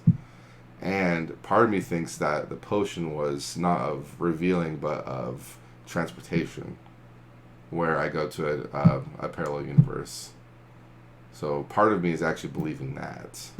Well, you can ruminate on that as McGonagall. That's perfect, because as you are almost mutely, hurriedly, but under a lot of bombarding claims and shouts from other students behind you, you are being escorted out of the potions corridor, upstairs, upstairs, upstairs, upstairs. Who's escorting me? McGonagall. Into her chambers, like her classroom, her office, her chambers. And you even notice that the table that you guys have had tea at so many times isn't there. And she sits you formally on the other side of her desk. And she's behind it. And her lips are thin, she's pale, like she can barely speak for how distraught she is. But when she finally speaks, she says, "Do you know what you've done?" I'm going to answer very honestly. I'm going to say, up until about 5 minutes ago, or whenever Teddy said the thrashing bit. This isn't Perry speaking, but this is Jeff telling you how Perry's going to go about this. So the amount of time that elapsed, 5-10 minutes Sure. to get to her office. Something I'll say like up until about 5 or 10 minutes ago, I was under the impression that I was doing basically a lot of good to go into Merlin's Wing and find Elvia, possibly find Professor Treebottom with my friend Theodore from Hufflepuff. Upon exiting the closet and what happened in Merlin's Wing really got into my head and made me start thinking that what I was actually doing in real life was crazy. So to answer your question, no, I don't actually know what I've been doing. One of the Slytherins is dead. One of the three? Yes. Alright. He has a broken neck from hitting the wall. Based on what we can tell, it's from a stupefying charm. Your go-to attack. Mm-hmm.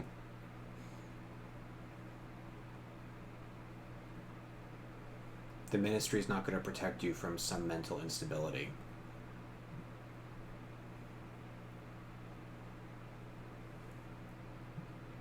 You attacked a student. You ended a life. I can't protect you from that. Hmm.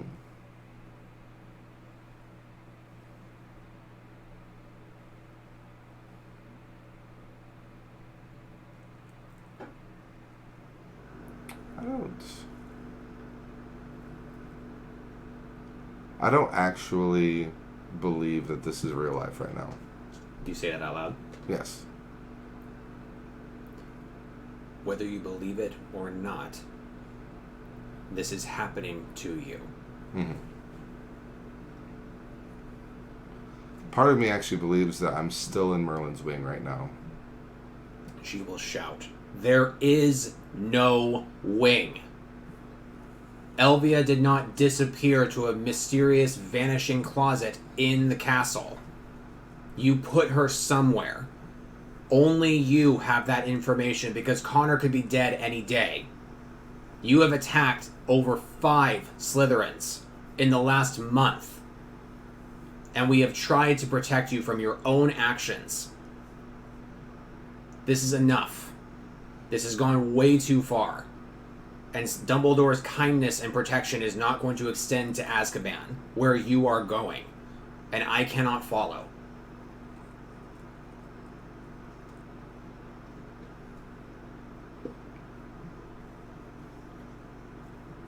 I wonder...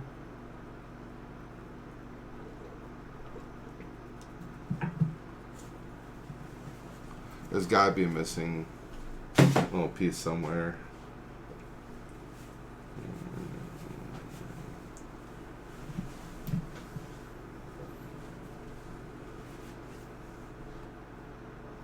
Dumbledore has given me instructions to lock you in here until the Aurors come to arrest you.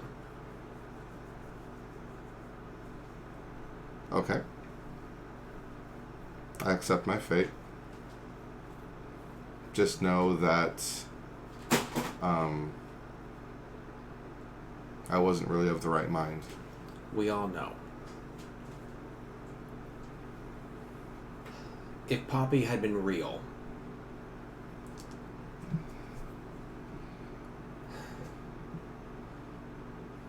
you so desperately wanted a companion, someone to understand you. And there have been so many of our students who have lost siblings or parents or grandparents, loved ones in the war. But when you found your parents, it shattered you. And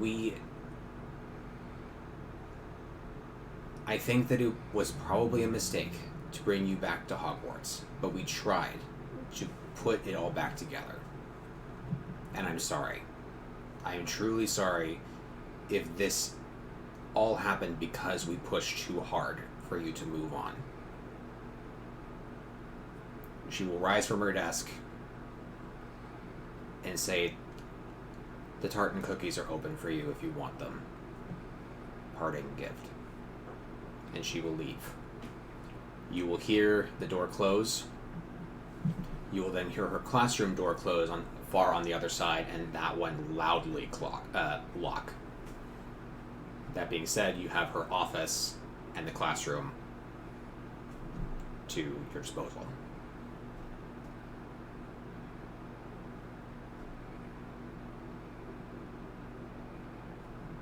I cast Revelio on the room. Go for it. 12 plus 5, 8 plus 5. 8 plus 5.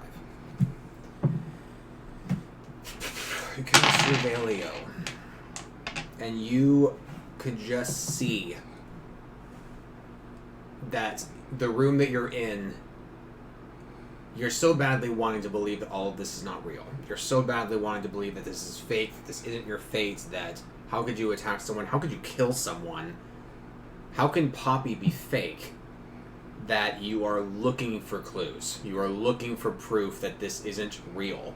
And so you cast Revelio to the room, looking up to the ceiling, and you are convincing yourself that like the corners of the room like fizzle into some sort of disintegration and then remanifest into the same corner. Or that something is standing out to your mind, like there's actually something called the blink effect, where within the first 3 seconds that you look at something for the first time, you seem to understand this instinctual thing about this new item. And your blink of this room is that something is off about it. For one thing, the table's gone that you always sat at with her. The other, it's almost like the mortar in the bricks are in a different order than they have been before, or like the material of her desk is a different wood, or something. Something is standing out, but you also can logify it because you have a sickened mind. So how can you possibly know for sure that things were the way they were when you were imagining? Oh, I'm 100% convinced I'm still in Merlin's wing. Alright. That's where I'm at right now. Okay. Because if not, then I just accept my fate and go to Azkaban. It's true. Game over. Yeah. You get the bad ending. Yeah. Right? And, while this is a one-off or a four-off or something, that's actually a very good plot twist way to end, and I love it. But, since I'm not in Azkaban yet, I'm very much convinced that, because it's my only option, is to believe that everything is actually just like a figment of Merlin's wing. That ever-changing, nothing is actually tangible, everything's ever-changing and ethereal, and changing forms and whatnot. And I think this is a chamber that is manifested in Merlin's wing after I had proceeded into the next room after drinking the revealing potion. Do you have another cutting check? 5 + 5. A memory suddenly shakes through you as you're really trying to find like evidence in your environment. And something does occur to you, it's a very low threshold, that's why I'm giving it to you for a 5 + 5, is that Poppy's voice, a memory of her, comes back to you in the first session when you were teasing her and she said, oh no, I'm not going to tea with you and your aunt again. And you're just like, oh why? What happened? She said to you, the last time that I went with you, your aunt put a bush in front of me and pretended I wasn't there. Yes. There is no fern, plant, flower, anything in this room. Yeah, it's fake. I need you to give me a true check, please. 17. You notice. I'm continuing, by the way. Yeah. So it was a lot for me to process after watching the theater scene. So it convinced me that that's actually very much could be true. So I started to believe it. But then I started thinking, well, it could be like a transportation thing where I'm actually in an alternate universe where I made, bad choices and blah, blah, blah. I'm going to end up in Azkaban. But now noticing these things that seem off kilter, I'm believing that, no, I am actually, the heart of Gryffindor. I'm good. I'm, defending my history of, thoughts and whatever. Defending my personal identity. So, yeah, I'm just literally just refusing it, this fate. And even if it comes down to being escorted out and thrown in Azkaban, I'm still refusing that the R's Azkaban itself is all just a continuation of Merlin's dream. Okay. Upon this determined decision of I do not accept this reality, upon looking at your aunties, not relative, maybe, realizing that Botter and McGonagall are not the same last name, that you look at her desk and realize there's no fern, there's not even a second chair for which Poppy would sit in that tea situation, you turn your back on it, say, nope, and you walk out of her office and you're in her classroom. And as you're passing through the rows of the tables that students would sit at for a transfiguration, you also have another memory finally hit you, and it's the finishing move to this fantasy. It is a realization that you are looking at this very spot in which you and Poppy first came to love this topic. You two together. And you were right there in the front row, the two of you off to the far right, and you remember looking at her, and then you remember McGonagall saying aloud, "Well done, Miss Poppy." You were in second year, before the events of the war ending. And finally, you also hear your aunts say Poppy's name, and it reminds you of another teacher that has referred to Poppy in person. Recently, Treebottom did. In Defense Against the Dark Arts, he playfully said, "Poppy," in reference to her healing capability. And finally, you smile and realize this is all fake. Entirely. And as you turn to look at the rest of the room and just like shrug and just like, what else you got? The room disintegrates around you, and you are back in that tiny little alcove room. The bottle is empty, or not bottle, the chalice is empty, broken on the ground, and you're like, fuck you. The door behind you opens on its own, and you are let out. Good job. Good job. You are level 8. So many emotions! Yeah.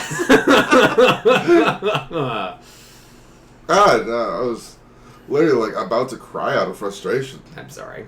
I saw your eyes water at some point. I'm just like, oh fuck, did I go too far? I made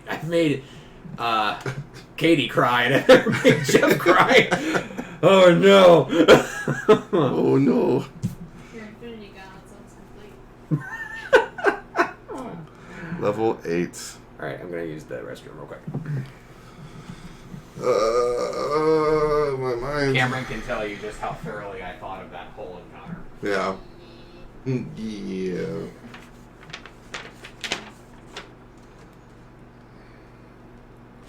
Alright. Many thanks.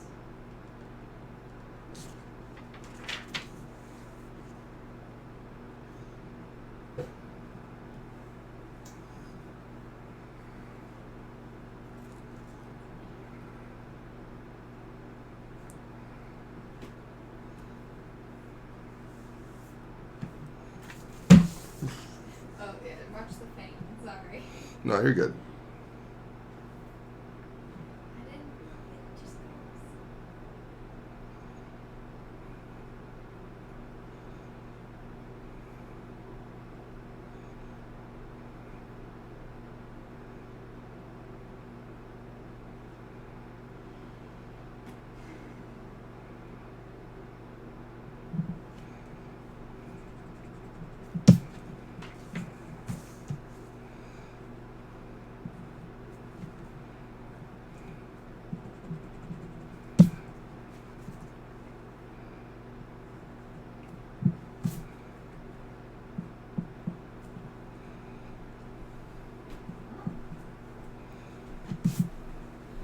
Okay. Alright, I put 1 into Dex and 1 into Cunning. Cool.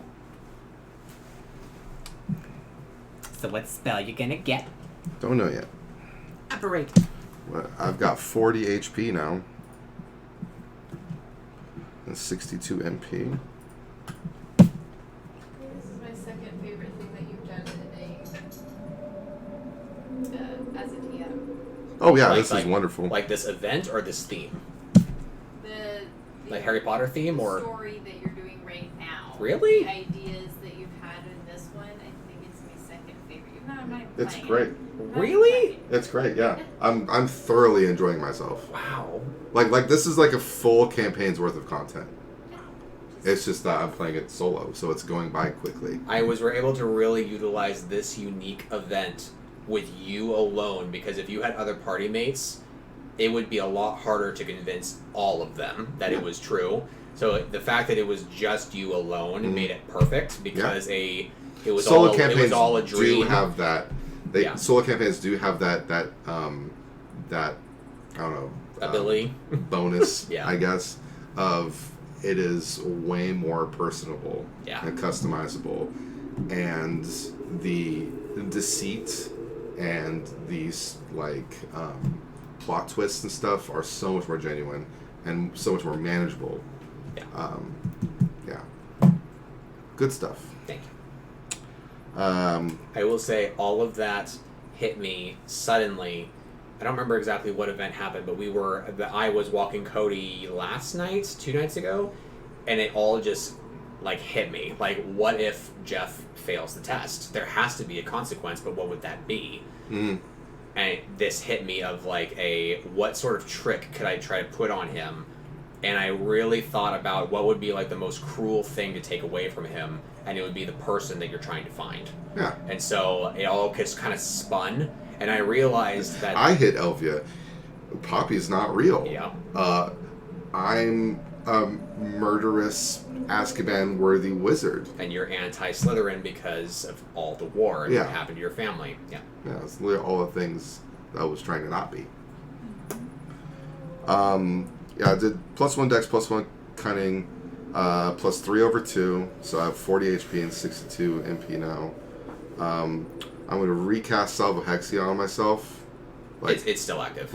Okay, cool. So literally after the FU, I realized Salvo Hexia is still on me, and I'm going to just impulsively cast Revelio Yeah. on the room. Because I'm just my head is clear. I'm just Revelio, damn it. You are. I will even say. My that character's actually mad. Yeah. I'm actually I imagine you would stewing in be. this. I'm stewing in this little friggin' room. So you do so, and you know for sure it reveals nothing because there is nothing left to find in this little room. I intentionally let out 10 very long, deep breaths before continuing. Okay. Partially for the MP, and partially just to clear my head, make sure I'm not frustrated as I Yeah. enter the next room. I will say also you get the determination buff right now. Oh. That will give you your next 3 damage dealing spells will receive double the magic bonus. 2x, 2x magic, and I'm going to put, 3 tally marks next to it. You leave this little room and cannot wait to be out of it. Yeah. It closes behind you, and if you were to look behind, you would see that it completely vanishes. I didn't even get a spell. I was so mad. I don't even want to learn! Learning is for fools. Alright, I'm gonna go. Let's see here. Got that. Ooh, Silver Tongue would be good. I'm thinking about non-spell buffs. Oh, the last thing, I promise I won't brag too much about this, even though I'm proud of what I did. But I You promise, should be proud. I promise is the last thing. I also utilized the fact that you put so many points into general that I use that to say, and your magical prowess waned over time, hence why you only know 3 spells. You're an ass. I love it. I love it, love it, love it. And you try to sneak away from those who would judge you. Mm-hmm. Yeah. What's funny is that when I really started to think about it, the pieces really did kind of fall into place. And I thought, have I had anybody actually talk to Poppy? She's talked to people. They have not talked back to her. Maybe I just need to be better about my dialogue. Maybe that's really the ending message. Tommy, be better.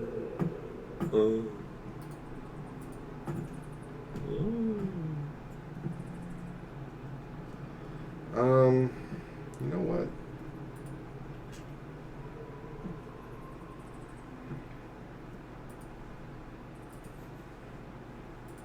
Alright, I can close that. Close that.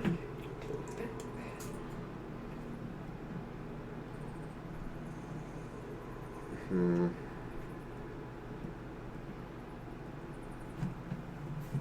not even done with the wing yet. We're not even done with the dungeon. Shut up. I'm thinking. Oh man. Oh, I could get that. Expelliarmus? Could get Finite Incantatem. You could. It'd be very good. You wanted that since the beginning. Yeah, I've wanted that, and I've wanted Inimicum and the Smoke Spell, which I'm forgetting. And I've wanted Expelliarmus. I've wanted Expelliarmus very, very much.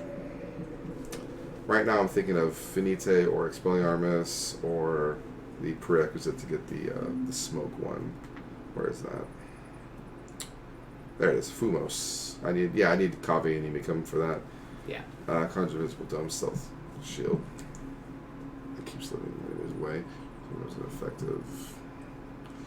Spot by living creature distance radius. She has 2 meter radius from caster. Sustained, yeah. I can do a larger shield, but it becomes increasingly difficult. And then I can just get freaking Fumos right after that. That'd be really nice. I don't want to be meta and think that this might be the last campaign. Because it could very well not be. Yeah. The ultimate goal is to get Fumos by getting this. But this is also very good to just have. And if I'm going to intend to get Fumos, because that's what my character would actually do, then I'm going to get Kave and Inimicum because it makes too much sense.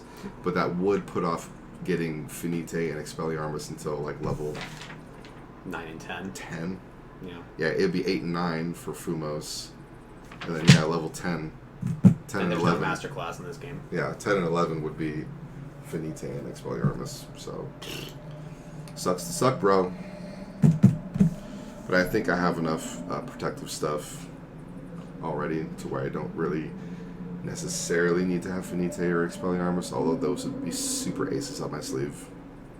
So I think the stealthy part would still be a good idea.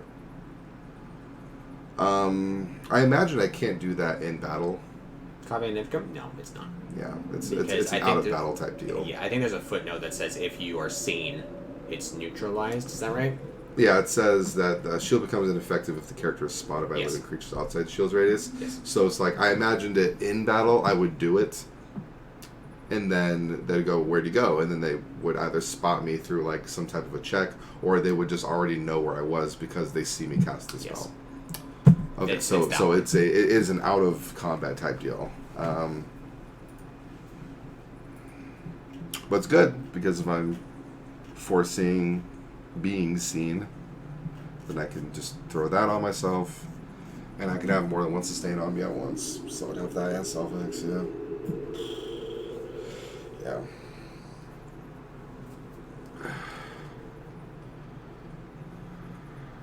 Yeah, Fumos is so good, yeah. I gotta get it. Okay. Get Kave Inimicum. Sustained. It is the conjuration of the stealth shield is self-cast, right? Yes, from your point. Okay. Yes. Therefore, it follows you. Oh, I can move. Yes. Oof. Okay, cool. So sustained. I would say 2 meter stealth shield. Can move. Can move around. I'll just abbreviate it to that. And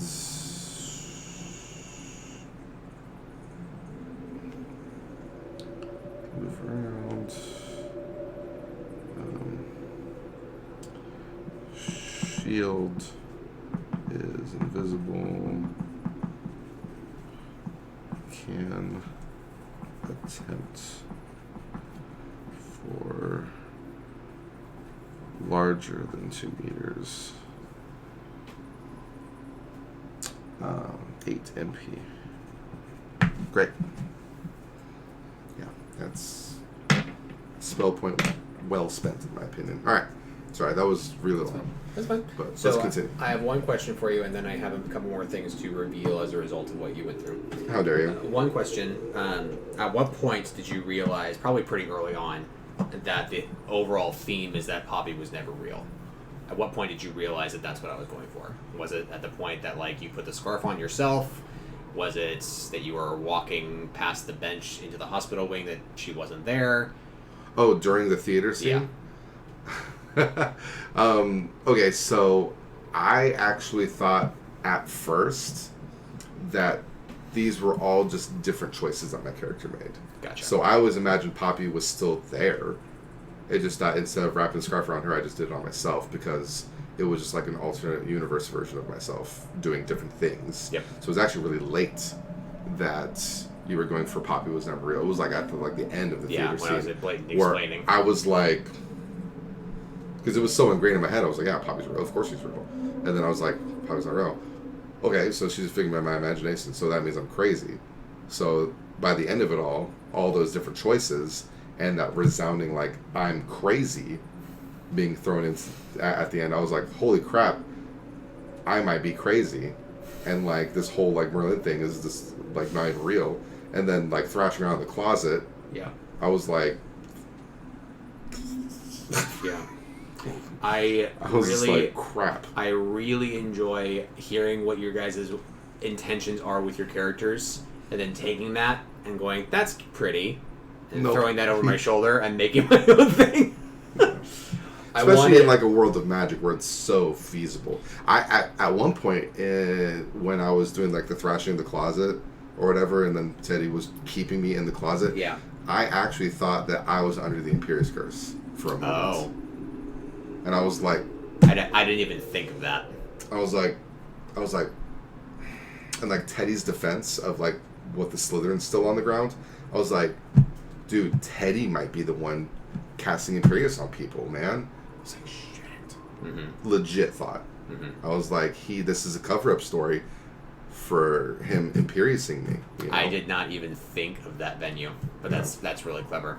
I didn't think of that. I was like, damn. So, the potion revealed actually did reveal some things to you.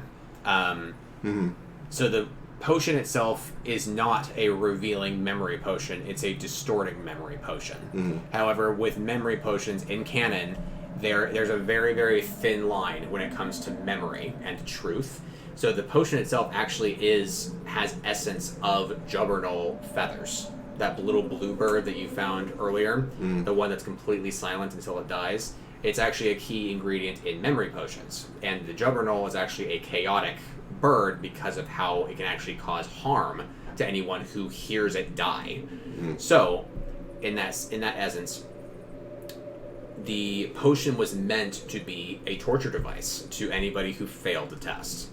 So you're right that it actually was a trick. God damn it. And therefore, that's why I'm so mad. When the toxic nature of it finally waned down and you beat it, you got the opposite side of some revealing nature. Not much, but some. In other words, right now, the reason that you're determined is because you now know for certain what you're living right now is true.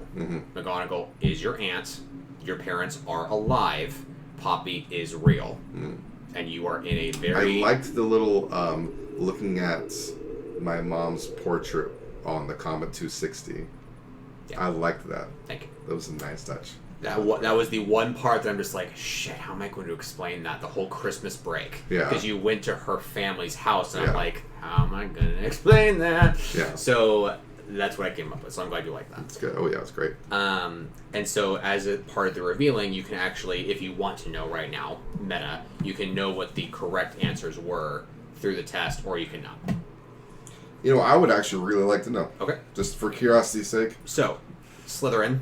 Yes, he was a Slytherin. Yeah. That was the one I was that's the one, certain of. For sure. The companion bird was the silver winged falcon, the only non-magical, but was actually named Trouble from his youth. It is an immortal silver winged falcon. It's a mixed lore between the books of Merlin that I read growing up and the show Merlin on Netflix. And then Ooh. the Ooh, I haven't seen that Netflix one. the prized possession was the crystallized rose from the one love that he never got to be with because she ended up being a water spirit that protected Excalibur.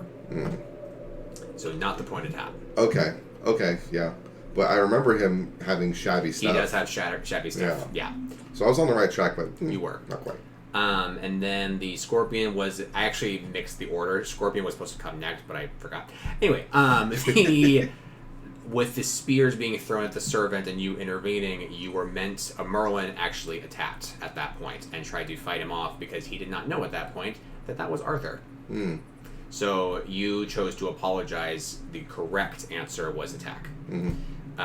You chose to not intervene with the tax collecting scene, which is correct. And when Uther was dying, in order to preserve Arthur's happiness, you tried to save Uther. Yeah. Damn. And So then not necessarily finally, him being happy, or not necessarily him coming to power, but him being happy. yes. Yeah. And then finally, you chose to urge Arthur to keep magic illegal, which was the correct answer. Merlin cared more about Arthur's longevity, though actually in the show, I based that one off the show, in that it's a lot more complicated than I tried to really slim it down to just be that one very lethal choice. Do you suit Merlin's preference or not? So, yeah. Anyway, that's it. Any questions or anything to say before? No, love Okay, it. Cool. Love every bit of that. So then you leave the little alcove. You're glad to be out of it, and you are following this little road, kind of paved out for you. It looks like it's just like forcibly carved into a cavern by some sort of magical means. You're just like, okay, this is probably like some sort of avenue made specifically for me to get progress, like to actually keep going through this test. But the test is actually over. Another revealing thing from the aftermath of the potion, you're just like, oh, but it's out, it's gone, so what am I walking in on? And the answer is that you actually find Theodore. And he's in this very, very massive... I want you to imagine the Game of Thrones library of all the maesters, like that massive-ass library, Yes. crazy large. He's in that. And he's like looking around, and he's like, what's the point of all this literature if there's no one to read it? And then he sees you, and he's like, thank God. Are you okay? Yeah, I'm fine. I just had a, like a psychological meltdown. But other than that, I'm good. How long was I gone? I don't have a watch on me, but I would probably like an hour maybe. I don't know. 30 minutes, 45 minutes? I Have don't you know. been here this whole time? Yeah. What have you discovered about this place? There's a desk with a gold book. And then all these books. I Okay. cannot open the gold book. He'll like show you, like, come over here. Yeah. And you actually see it's like a personal writing desk that is obviously meant for one person in the middle of this library with a nice view of all the little shelves, and like there's a ledge over to look into the deeper bowels of the library, and then also a view up into other levels. And the gold book has a lock on it, like not like a padlock, but like a little hook over it to keep it closed. And he'll demonstrate, like, I'm trying to open it and it will not even jiggle. And it's like a thick tome. It's like 4 or 5 inches You wide. can't have me take it Yep. off the table. No. So it's basically magically adhered to the table, Mm-hmm. and it's magically locked. Mm-hmm. Because the lock doesn't even move. Correct.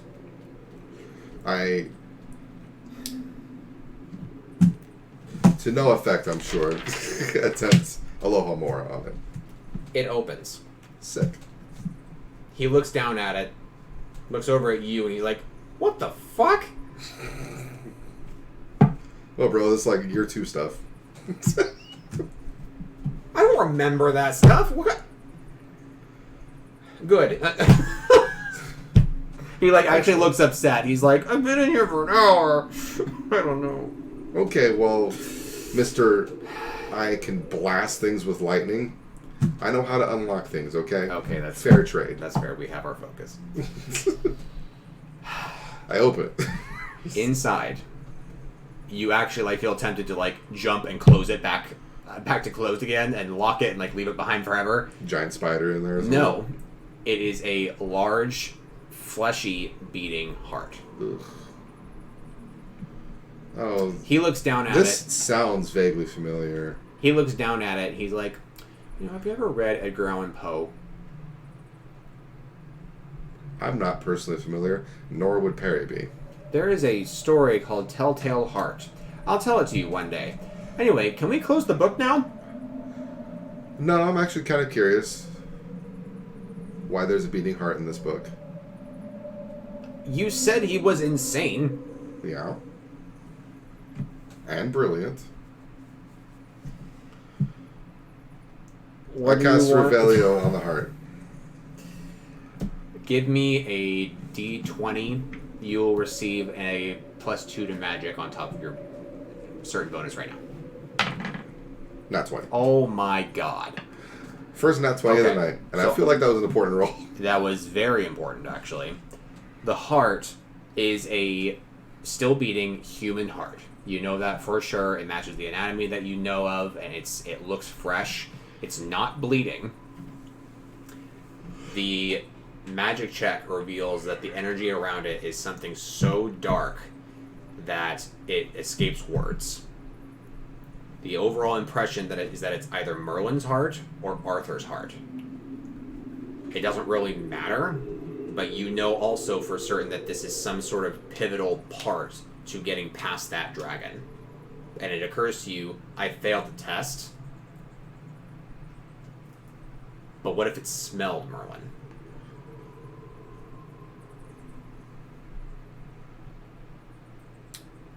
I think dark magic is preserving Merlin somewhere, and that he's actually not dead.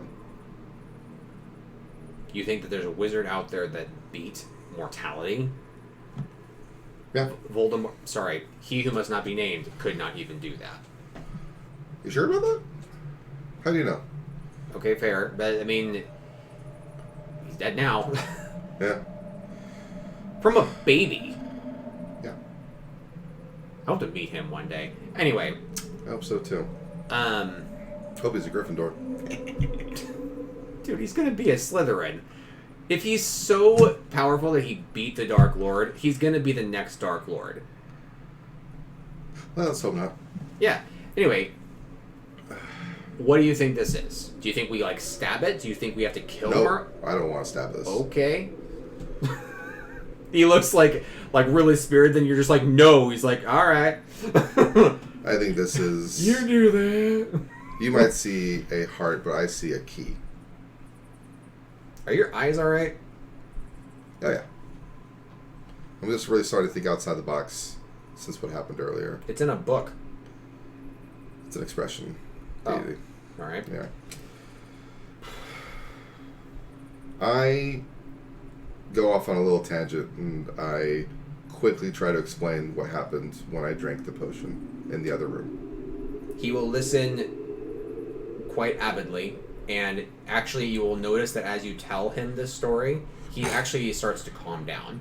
Like he's listening to another thing that he didn't experience that is so beyond What he's the experienced. stress of this library that he's just like, dear God. Yeah. And the first words he said are, you made it out. If Merlin created a potion that was meant to trap you into this limbo, I don't know what, you beat something that Merlin made. And if you have been here before, you've beaten him twice. Yeah, and not gonna lie, I almost didn't drink the potion. I was very torn. I wonder if you could have actually left if you hadn't. Part of me thinks that. But part of me also thinks that he anticipated someone to be curious enough to find Merlin's wing that they would be curious enough to drink the potion. No, that's true. It fell right into his trap.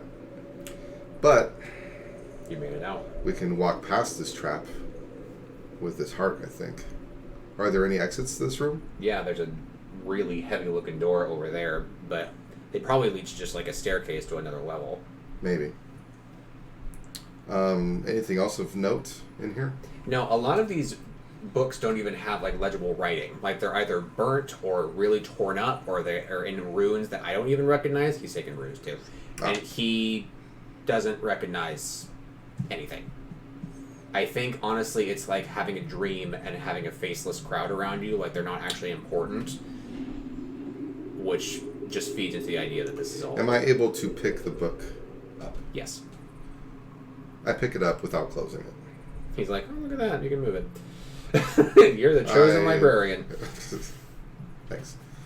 I do a perception check on the rest of the desk.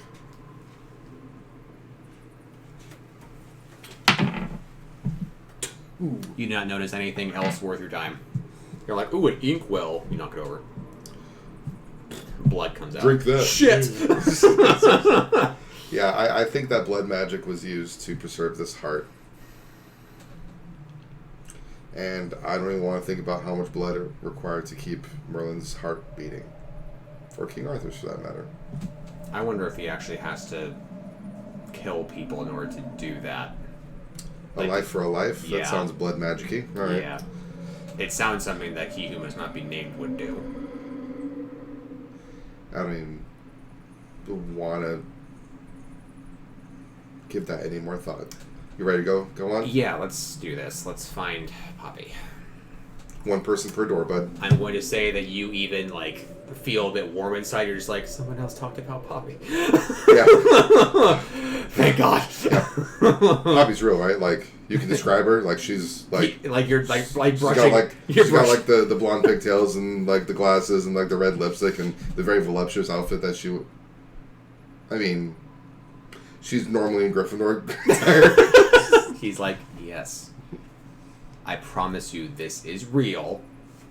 Yeah. And we need to get out with her. Cool. Also, Elvia, if she's actually, like, fucking evil, I'm going to lightning her ass. I can tell you right now, I'm expecting her to be evil. Cool. And please hold off before we actually know for certain. Even though I'm sure it's going to come out that way, you never know. I'm not really one to attack first anyway, so I'll Okay. do that. I'll follow your lead. Awesome.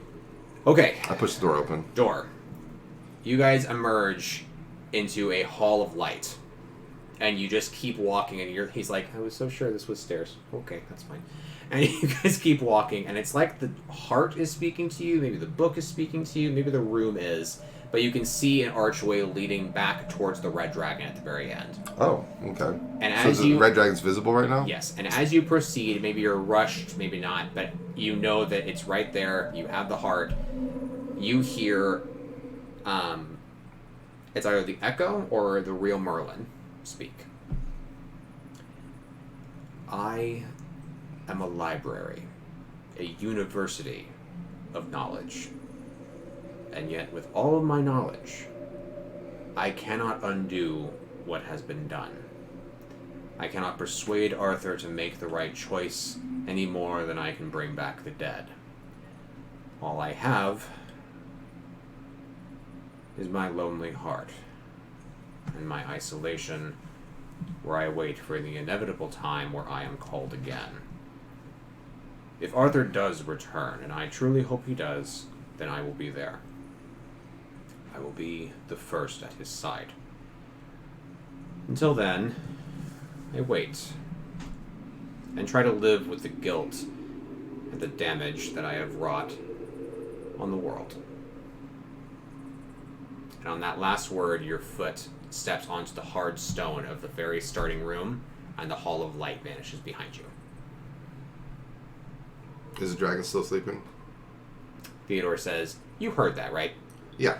Cool. Just wanted to make sure that I'm not crazy. Yeah. He looks down at the heart. Look at the dragon. I want to make sure that the book is nice and open.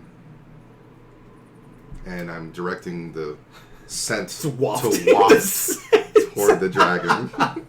You do so, and like squishly like bounces up and down the little copy of pages. Weird.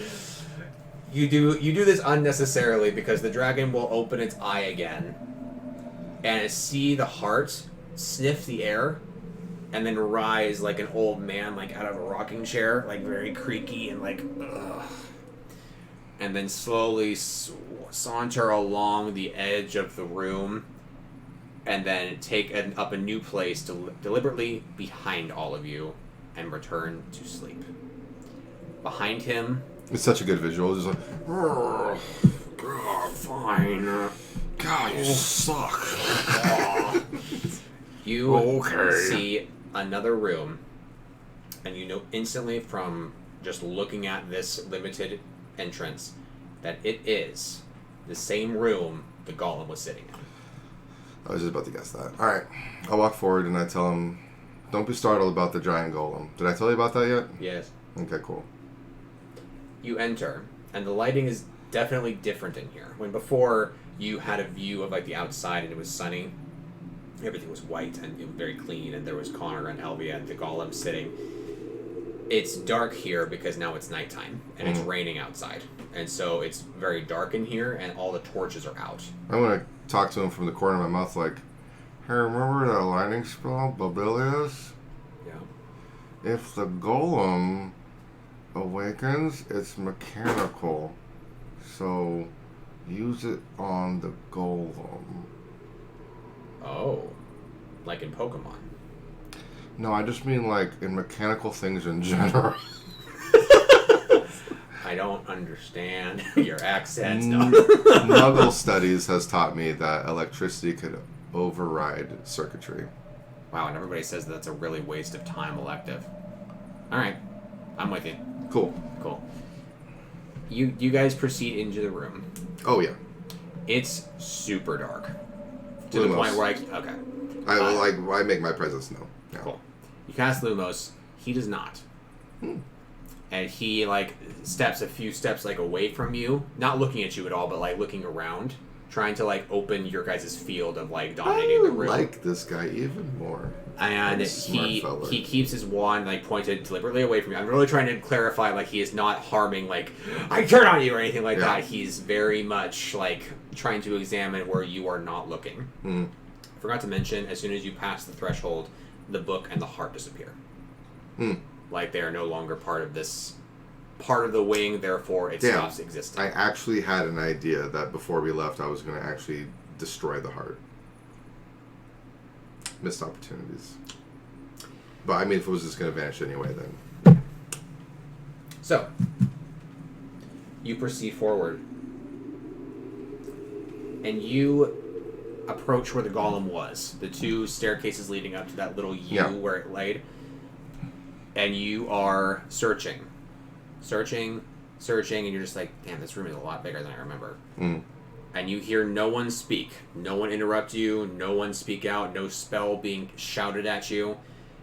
And suddenly you are realizing there is something dark and wet on the floor. And you're like, is it oil? It's mechanical. And you look down and you can barely make out the color. And it looks like oil because it's all discolored from your light. And you stand back up and you keep progressing. And you realize there is something definitely wrong now. Because you are now in the hollow of where the staircases open up. You are standing where the golem was. Yeah. It's not there. There is something there, though. Your light finally touches on a body. Laying, facing away from you, towards the inside of that little alcove. I've been saying alcove a lot. Yeah. And I'm so sorry. God, it's okay. Back off. What do you do? I examine the body. Do you roll it over? I don't touch the body. I walk around the body to see if I can see who it is, because it's facing the other direction. Based on the frame and the length of hair, it is female. Do I see the face? No. Is it obscured? Like, is she Yes. on like her stomach or something? She is so close to the wall that she may as well be headbutting the wall. Oh, got it. You also are noticing that the dark coloration on the ground is coming from the body.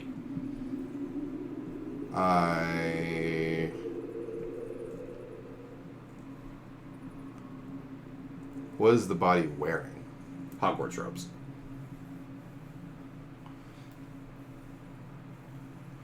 I'm going to try and...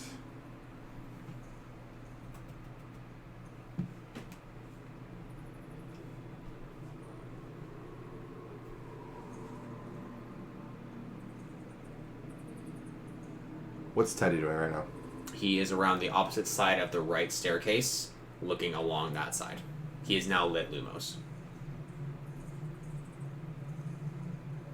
I cast Revelio on the body.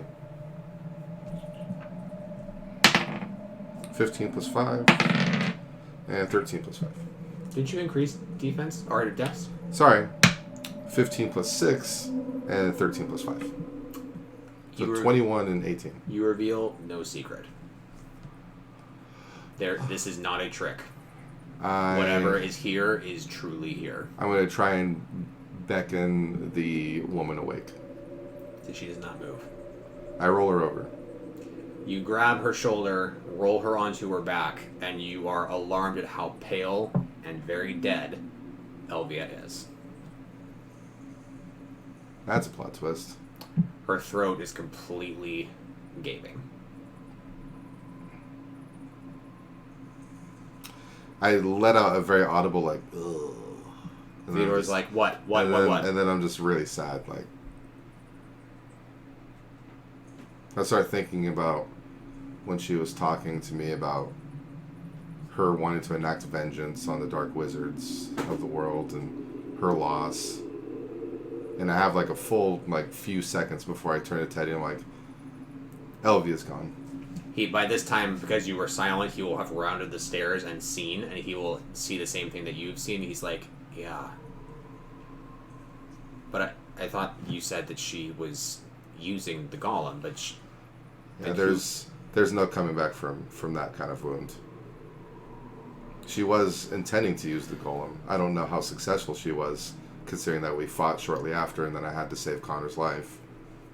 Do you think that she used her own blood to feed it then? I don't think she was crazed enough to do that, Yeah. but it's not completely out of the realm of possibility. And it also could be somebody else, or it could have been the golem. The golem might have turned on her upon activation. Oh, God. There's a lot of things that could have happened. I think we need to do some more exploring. Yeah. About that, there's another door, in the back. Let's finish searching this whole place. You will proceed, and the door that you shot through with, that was on fire, and then you're just like, let's get out of here, The glory door, yeah. is not there. Okay. I thought that was the door that he was talking about. No. All the way in the back, opposite where you entered. Yeah. And you will look around. You can even go upstairs and look at that little U. There's proof of blood there, and it demonstrates that she probably fell from there all the way down to the bottom. There's no knife. There's no other wizard or witch. There is no Poppy. There's nobody else. Okay. Let's go through the door, bud. He will already be there, and he's like, we have a problem. What's up? Aloha Mora.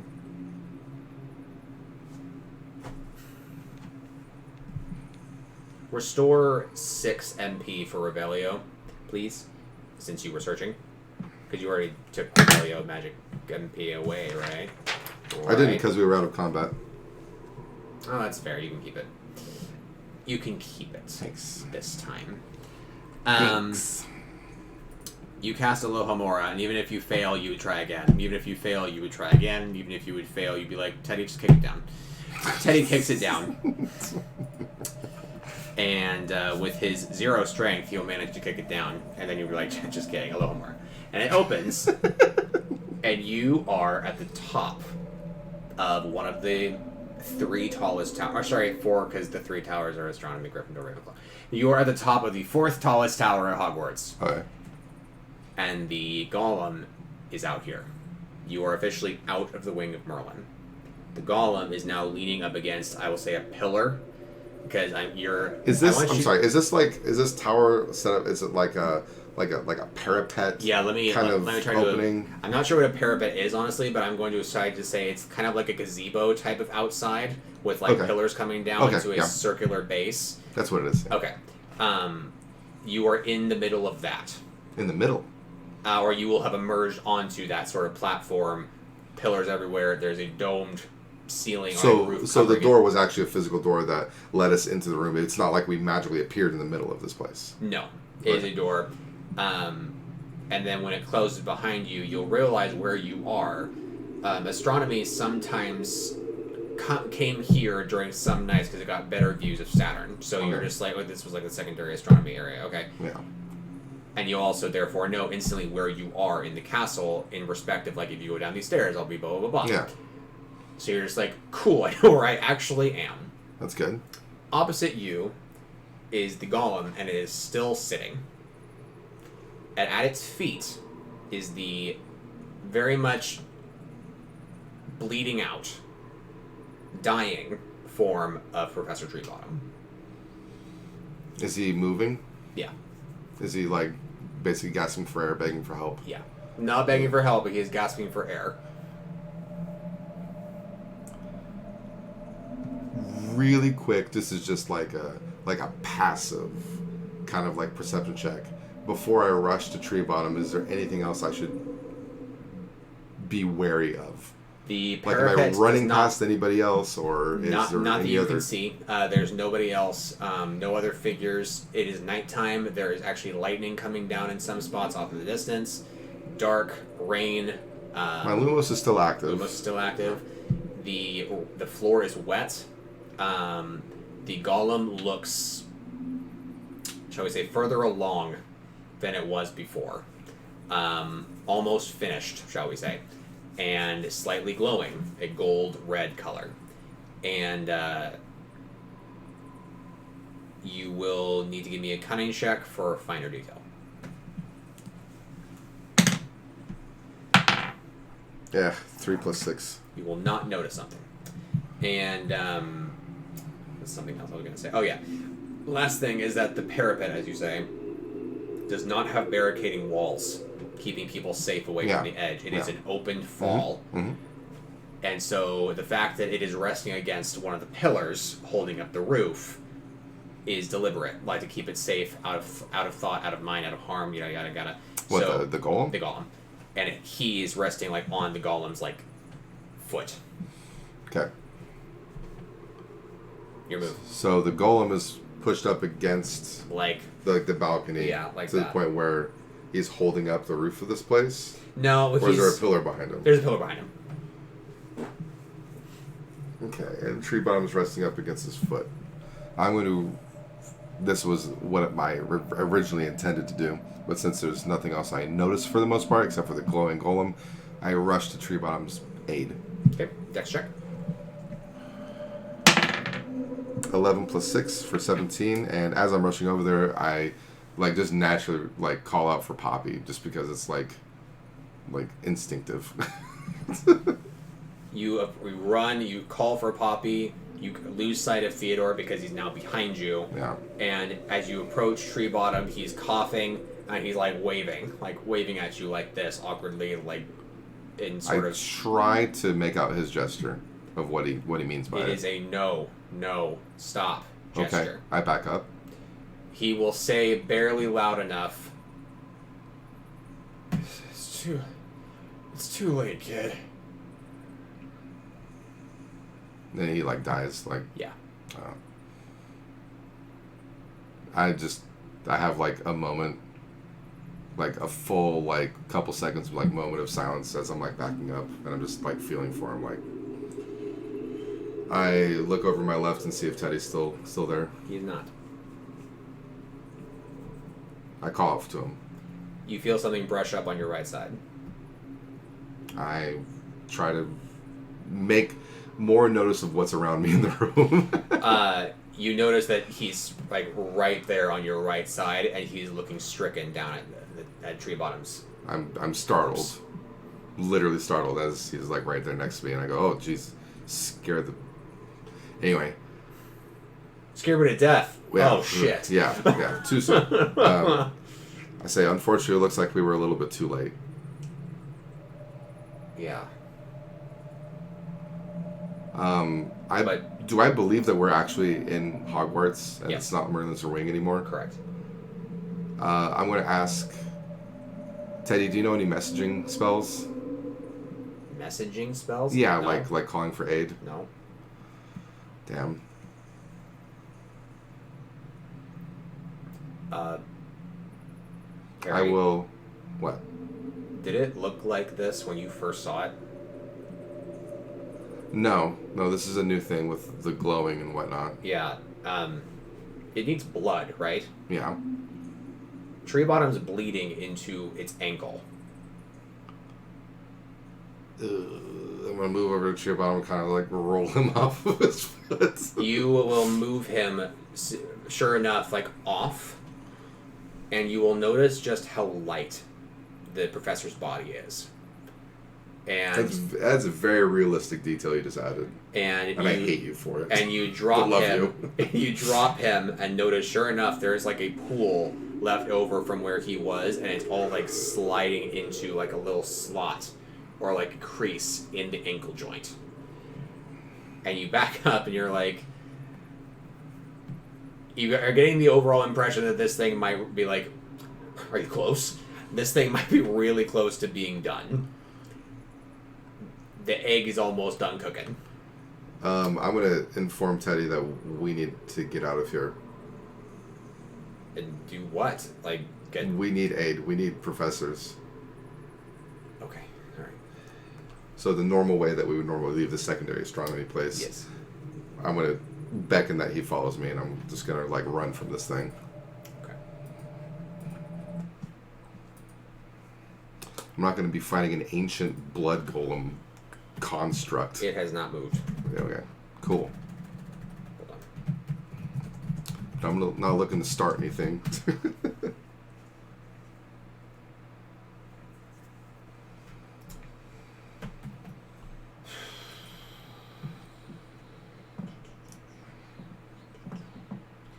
One moment, please.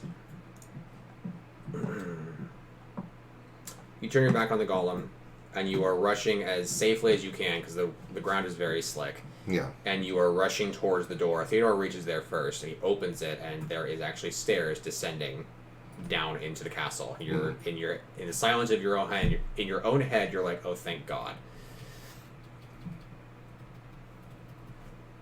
And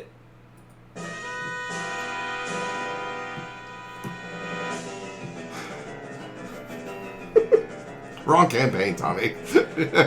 and you hear the joints creaking and moving behind you. Very, very obviously, something heavy and metallic is moving, and you cannot help but shiver as you hear a sloshing sound moving around as it stands. What do you do? Did you work a chase scene into this campaign?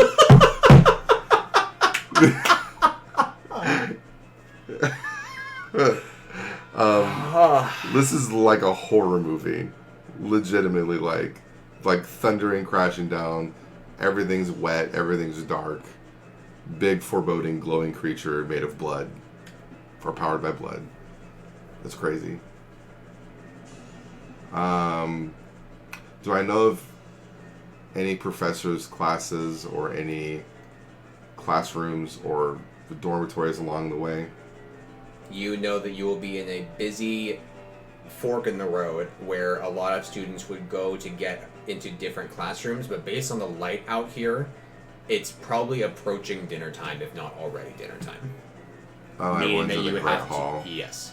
Meaning that if you're wanting to go to the center where everybody is, you would have to sprint there, but you're also leading the golem straight to the Great Hall. Yeah. After running down the stairs, because I don't want to fight on the stairs, is there like a straight clearing? You will need to give me a dex check for your descending of the stairs. Oh, okay. Do you even look back at the golem? No. Okay. 3 + 6 for 9. Okay. You I'm very glad I put one in the decks. you very shakily make your way down the stairs. Theodore does look back. He sees it, is shocked, and then screams, "Go!" and runs past you. You know, And does Probably- not slip and break his neck. probably a pretty good move on his part. I'm going to try and convince him to stand and fight. I'm not fighting it on the stairs! At the bottom of the stairs, because we're at the bottom, right? You're talking like so calmly as you're running away from monster. Yeah. You're like, at the bottom of the stairs, just turn around and fight it, okay? Well, but we can fight it on the stairs. You could. Do you stop, turn around, and try to cast a spell? Yes.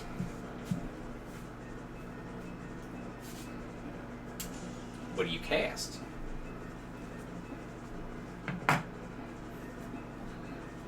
This is interesting. This entire session has been very successful, yeah.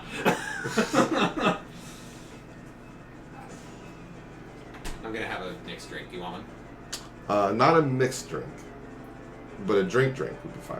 Oh, water? Yeah, water would be good. I should probably hydrate. What is that, by the way? Zevia. It's a cola. It's a white cola, so it's not as bad for you. It A also white has cola? it has sweetener in it that is the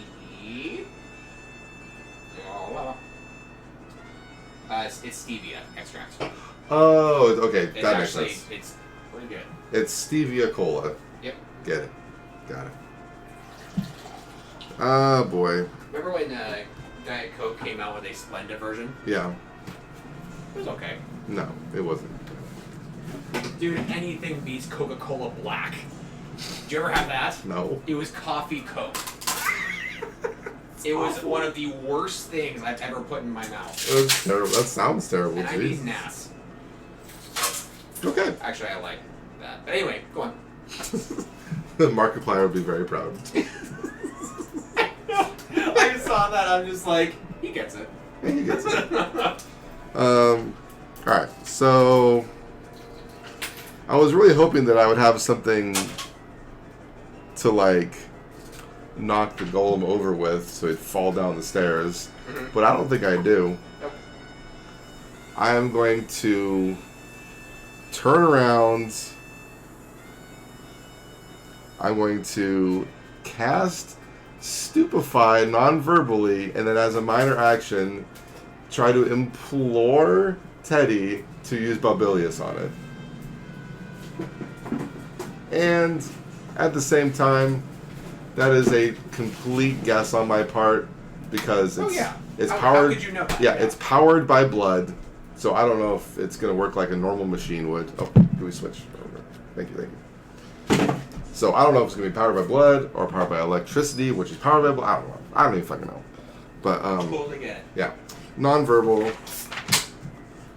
stupefy. Blah. 16. Dang. So the non-verbal part lowers my crit for the willpower check down to 14. Correct. All right, so 16 is not a crit. Correct. But 16 plus 6, and then 12. Oh, so close to a crit. 12 plus 5 for 17. Okay. Definitely goes off. So what damage do you do to it? I'm going to say right now, it's not stunned. Dang. Teddy will be like, try Lumos Solem, it might work. To its non-eyes. No, it has eyes. It's really just like a gigantic metal humanoid. Interesting. Alright, so the damage is gonna be... Oh, nice. 6 plus double magic is 16. I do 16 damage to it. Alright. And then blah blah blah, Teddy, Babilius, please. Alright. So it's on the stairs, and we're at the bottom of the stairs, right? No, you are about midway down. It's a spiral staircase leading downward. Got it. And it is on you before Teddy can turn around and reorient. It crits you. Woo! Yeah. It launches itself forward, jams one whole arm down, tries to grab you, it seems like, but no, it's intentionally shoving you against the wall. You slam against the wall and roll down the stairs. Perfect. I need you to give me a Constitution check. I imagine since it was a crit, I do not have time to react for Nope. Protego. Yeah. Nope. Constitution check. Actually, you know what? That's not fair. You do have time, but it will not defend you against everything. Got it. Okay, well, Protego then. Nonverbal. There we go. 11 plus 6, 17, and then 8 plus 5, 13. Protego costs 8, so it's 10. Jesus. So the blunt damage of its fist will be blocked, but you will still ricochet off, hit the wall, and roll down the stairs. Teddy, Constitution check, please. Teddy will also be knocked down. Constitution check 11. Okay. And do I, like, bowl into him? Is that why he's knocked over? Yeah. Damn. You are dealt 12 points of damage. Ow. Yeah. It was a crit, so I am sorry for this. No, you're fine. You do not break any bones. That's shocking. Super. I rolled a 12. I rolled 2 6s. So congratulations. I'm just like, Ow! But good news, you're at the bottom of the stairs. yeah. Also, you realize finally, it's too big to fit through the door at the top. It's too big to fit through the door. At the top of the stairs. That's why it jammed its arm through. This thing is massive. It's like 3 times the height of you. Oh. So it's stuck up there? Maybe. I had pictured this thing so differently happening. That's okay. Okay. Great.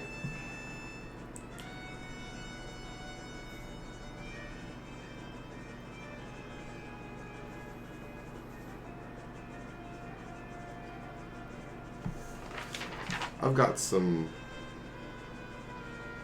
things, not helpful things that I want to do.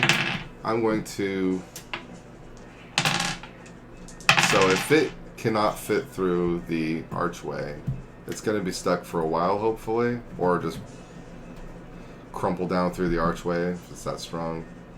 In which case, if it's that strong, we have no hope of beating it. I'm going to look at Teddy and be like, about the Babilius, save that, we need to go. Let's run. He was going to say, yeah, I agree. Yeah, Let's go. Let's go. Go. He will barely stand faster than you, grab you and pull you up, and then push you out the door. And you are in the forked hallway. You're like at a corner of a corridor that bends. And you know that if you go left is the quickest way to the main corridor that leads from the entrance to Hogwarts all the way down to the Great Hall. If you go right, you're going to be heading towards eventually Gryffindor Tower-ish area. Okay, I head towards the Great Hall. Okay. People see you as you are come barreling down, seeing you bleeding from your face and from, like, you see there. They see your robes are torn, and Theodore's not much better. And several people, like, go, whoa, jeez, guys, what's going on? And you're just gone. Literally no time to talk. Yeah. They're just like students? Yeah. Because if there's faculty, I'm stopping to talk. It is not faculty. By the way, I'm undoing my belt because this is uncomfortable. I'm sorry. That's fine. So you're heading, your goal is the Great Hall. My goal is to get to professors. Which I imagine would be in the Great Hall. Because normally they're all just sitting at the long table in the Great Hall, right? You encounter absolutely no opposition. You barrel your way through this corridor. Theodore's right there with you. And then you finally see, like, the main corridor right there, and you're, like, really close to, like, the main entrance, and then you're going to hit the corridor, aim right, and just shoot down. However, as soon as you hit the main corridor, the front doors blast open. And the golem is there, drenched in rain, having jumped off the tower and descended down to the grounds, apparently landed because you see mud on its feet. And it is glaring at you, towering over you, barely able to fit into Hogwarts. And he's blocking the way to the Great Hall? He's blocking the way out. You can still go the opposite way from him, and he'll be behind you.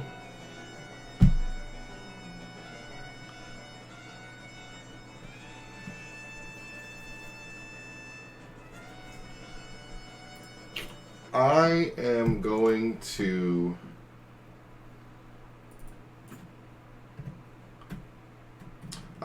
go around the first corner that I see with Teddy. Tell him to stay very close to me. And once we're out of sight of the golem, I'm going to cast Kave Inimicum. Okay.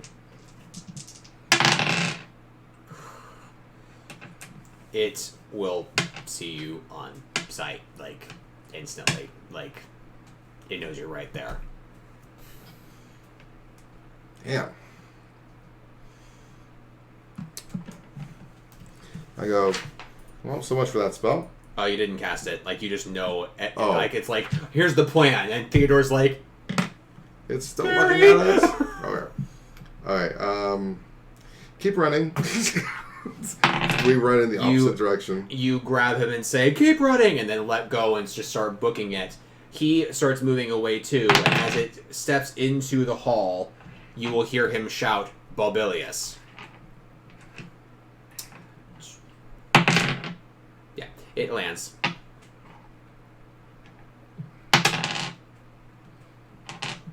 That's too bad.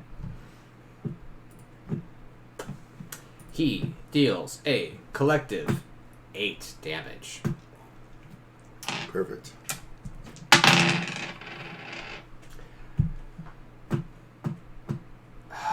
A total of 24 damage. Hold on. Yeah. 8 surround. Oh, that's actually easy. 10 damage. Perfect. And then he will just keep running. The golem will let out some sort of... You're not sure if it's humanoid, but there's a deliberate moan of, like, discomfort that seems to come from it. But you're not sure if that's, like, the internal gears and the mechanisms inside. But it almost sounds humanoid. Like a human groaning in pain. Jeez.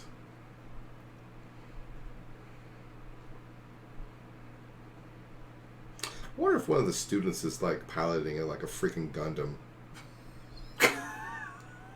Oh my god. I'm thinking about all the people that I've come across who are involved in some way or another with Merlin's wing.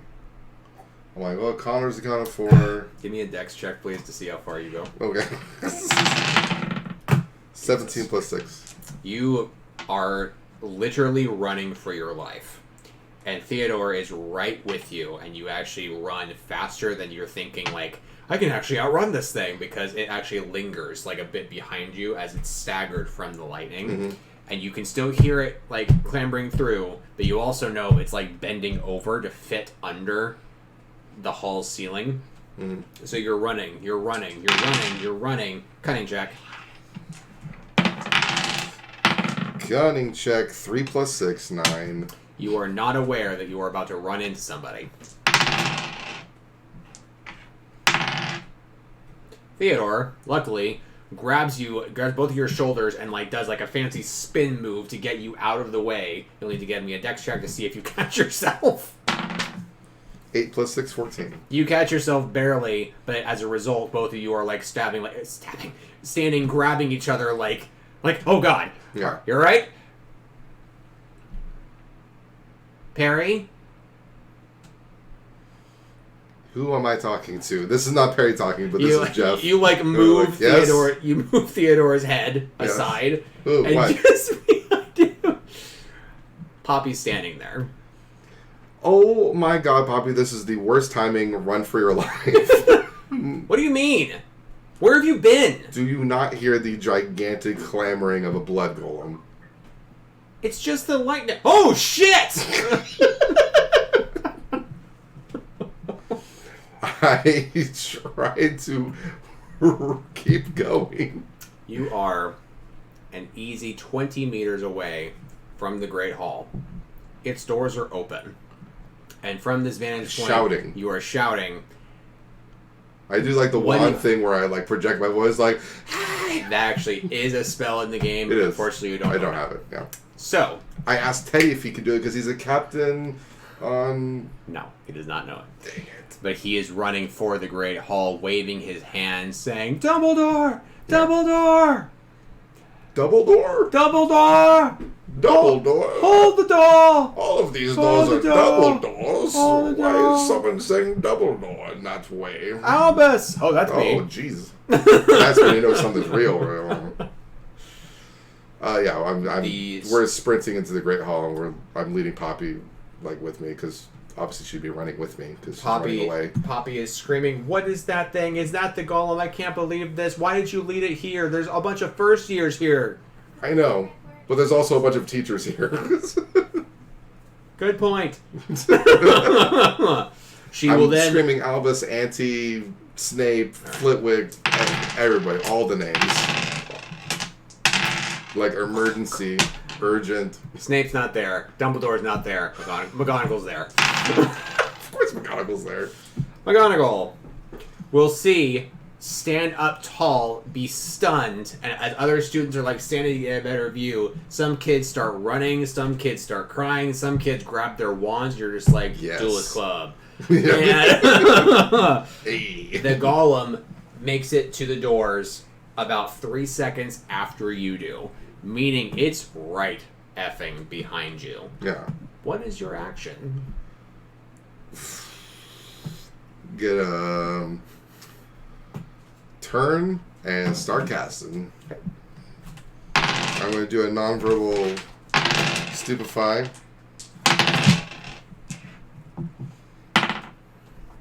Dex 2 plus 6. And that one. So great. I believe that's a mana burn. Mm-hmm. I regained 2 though, so hey.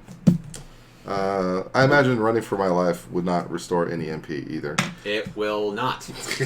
And okay, does one of my determination tallies go away? Yes. Okay, that's what I thought. Yes. Also, I'm gonna say Babbilius. Do not know the wand movement for Bobilius. But I'm just Oh. telling him. He deals a collective 12 more damage from Bobilius. Sweet, that's we're at 38. Look at me keeping track of numbers. Yeah. And then Poppy will cast. That's right, Poppy's in the game. Yeah. She's a real person. She's a real person who really meant something to you. So nice. She's really real. She will cast Ferula on you. What a nice person. Ferula!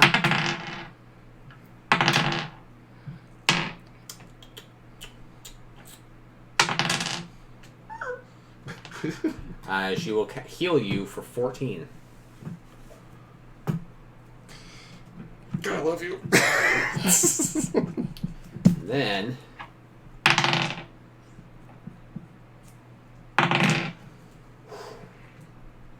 McGonagall does 3 things.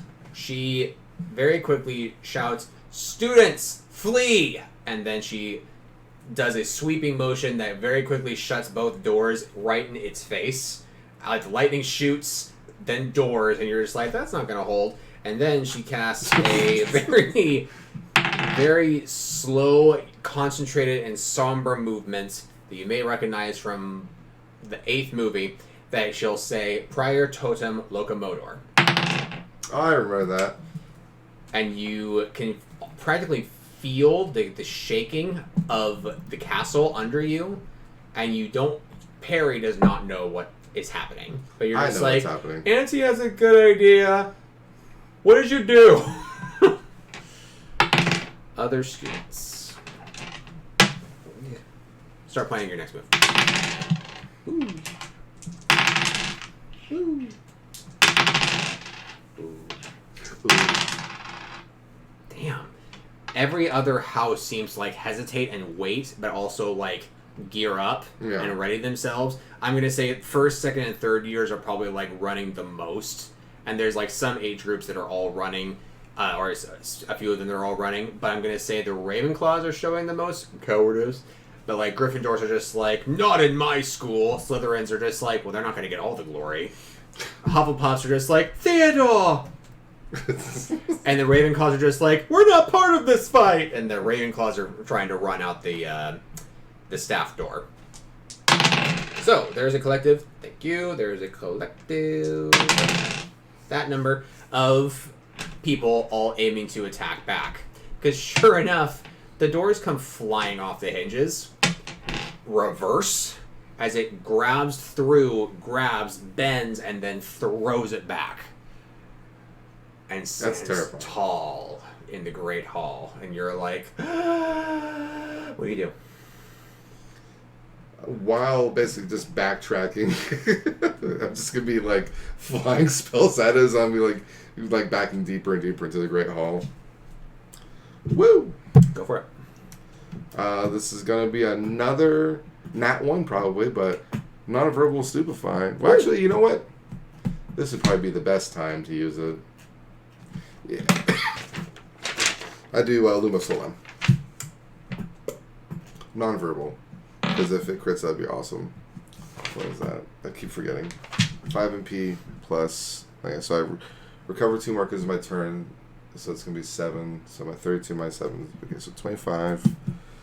Whew, already down to 25 MP. And here goes that non-verbal awesomeness. Lumos Solem! 17. Nice. And 11. Right under threshold for crit. Yeah. God damn it. Icas. Lumos Solem.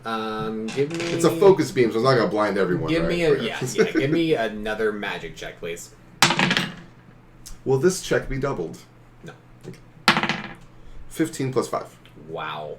You actually managed to blind it to a point. So... It's like, It's like, "Ugh." Okay. Then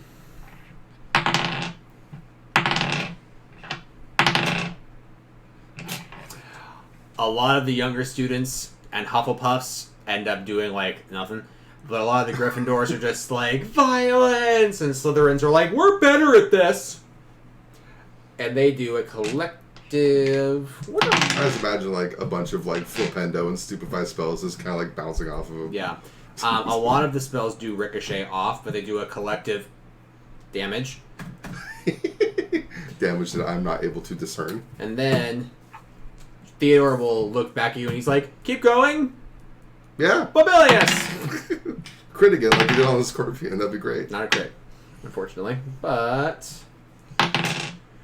that will do 13 damage.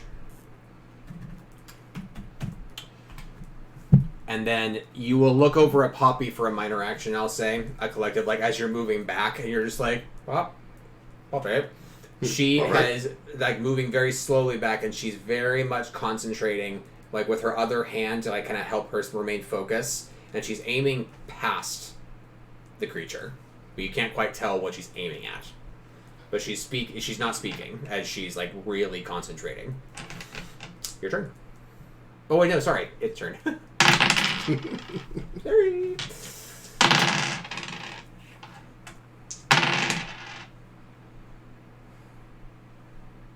It will walk in and blindly like scrape across the ground, knocking over several of the tables, actually barricading your way to exit.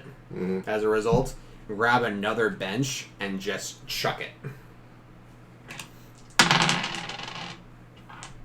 Okay. McGonagall's hit. Yay. Yeah. She doesn't know Protego. She does, but you lose sight of her as soon as the bench really slams across the teacher's podium. Mm-hmm. You lose sight of a lot of the teachers. And they're shouting and screaming, and even more students run away. Your move. Great.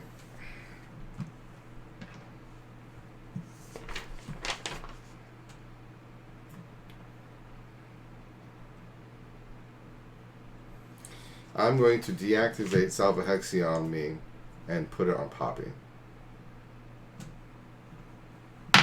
She whispers to you in the corner of her mouth, "What's my last name?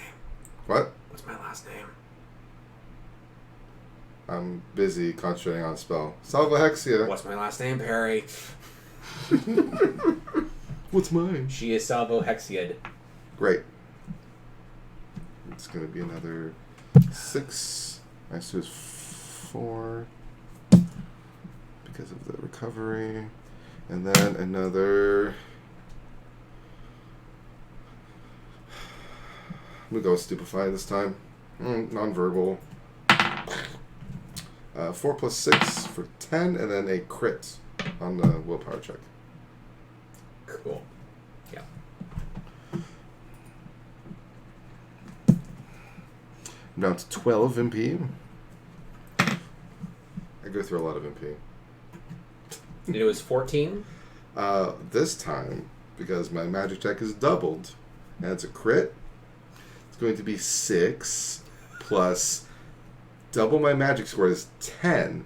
So technically it's magic and a half. Twice. So if it's... So it's 3 times magic. Yes. 21.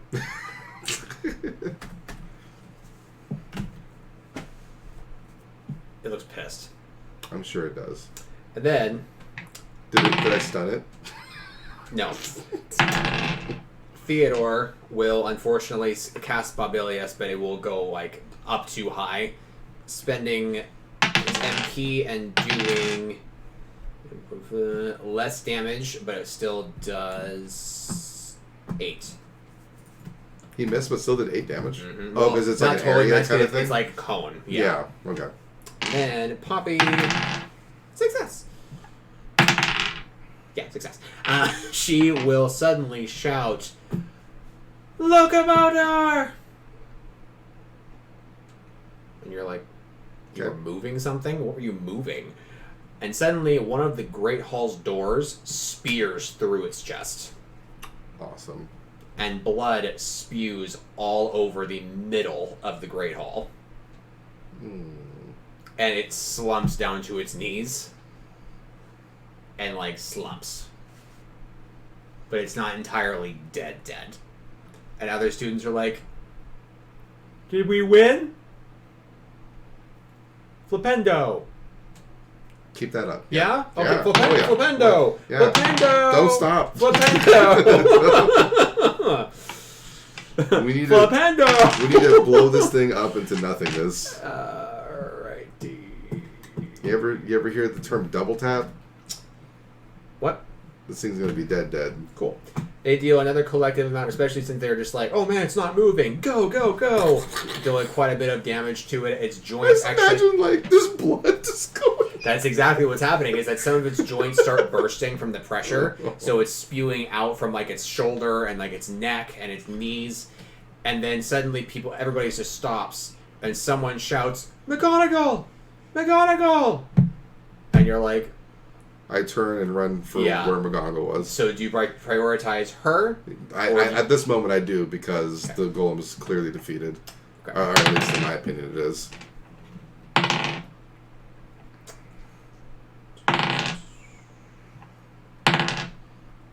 Jesus. If you run all the way up and around to find her, she is under the table, and her leg is stuck under the table. She is unconscious and bleeding. I'm going to call for Poppy and I'm going to try and unwedge her. Okay. Good old strength check. Here we go. Okay. Strength check. 17. Wow. Hey. Wingardium Leviosa.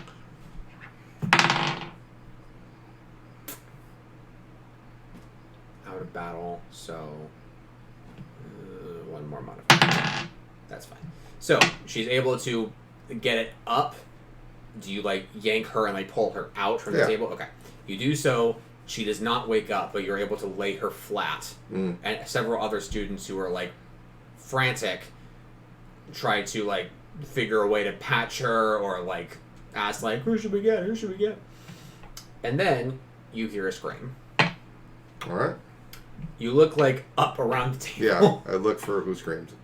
The table is out from the golem, and it is holding up Theodore. Okay, so it grabbed Theodore. It's holding it up, but the table or the door that was in its chest. I imagine he ripped it out with his other hands. Like I'm he, just he surmising. he reached out Yeah. like behind and like pulled it out. Yeah, And then picked up Teddy. Why would he pick up Teddy? Of all the people. cunning check. 16 plus 6. I put another point into cunning. 22. Theodore got too close. He's the only one within quite a bit to be even within arm's distance of this thing. It's still not up on its feet, telling you that Theodore probably got too close and got caught. And then a booming voice shakes through the great hall, and it is strikingly familiar. It says, "You think you have lost so much from the dark arts. I lost my body.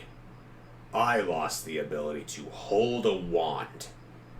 And you are going to take my next opportunity to stand, to breathe, to fight away from me? You children? No." Is the golem saying it? Like, No mouth is moving, but the golem is saying it. Cunning check, easy cunning check to see who it is. 7 plus 6. Tree Bottom. Tree Bottom is the Defense Against the Dark Arts teacher that had lost the ability to really control his own muscles based on the fact that he suffered. Spasmed, He suffered a curse to the back of the head during the war. Alright.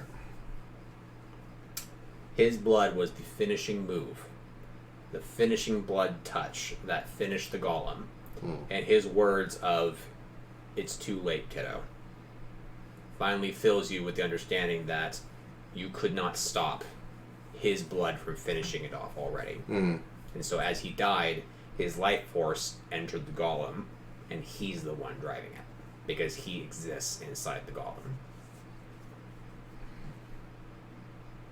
Do I just know that?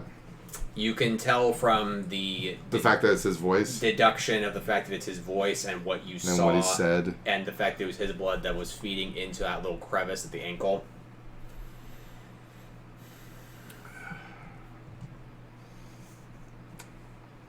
So it's like, is this like open dialogue with this freaking thing now? Or No, okay. because the next move Okay, that 'cause you he can just see is said that that, okay. he is about to crush. No.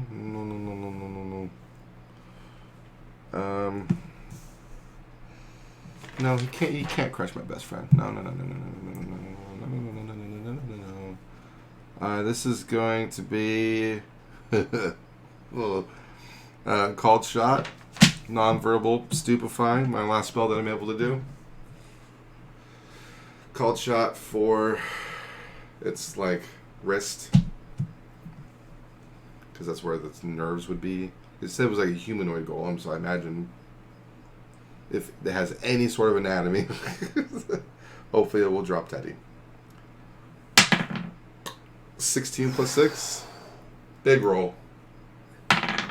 16 for the crit. Wow.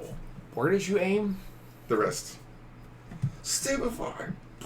It paralyzes inside the joint crevice of the hand, paralyzing the ability to squeeze on that hand. And he curses loudly as he grabs another table and chucks it at you. Protego. Oh, I don't have enough mana. What's your defense? My defense is 12. You duck, and it smashes against the glass wall behind you that's behind the teacher's whole stage. And Poppy- shatters the glass. Poppy screams and then casts You realize that her scream is a cast. Hold on, let me get the spell correct. Moliare. Moliare! Moliare! Moliare! Yeah. She casts Moliare on all the fragments of wood that were falling towards you, so they're falling on you like feathers.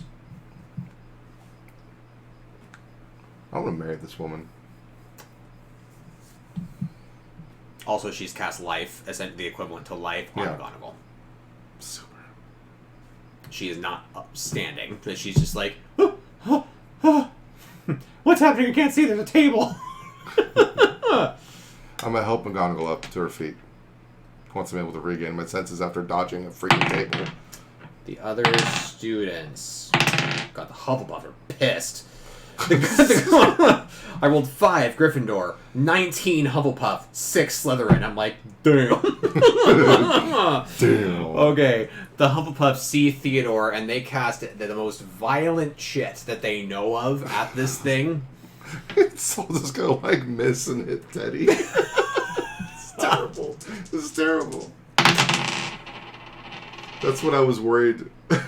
That's what I was worried that was gonna happen with my spell. I thought I might hit Teddy. Stupefy! At least it would be awake, being Damn. squeezed. They do shit to it. Oh my god. Okay. As much as I was hoping for. But...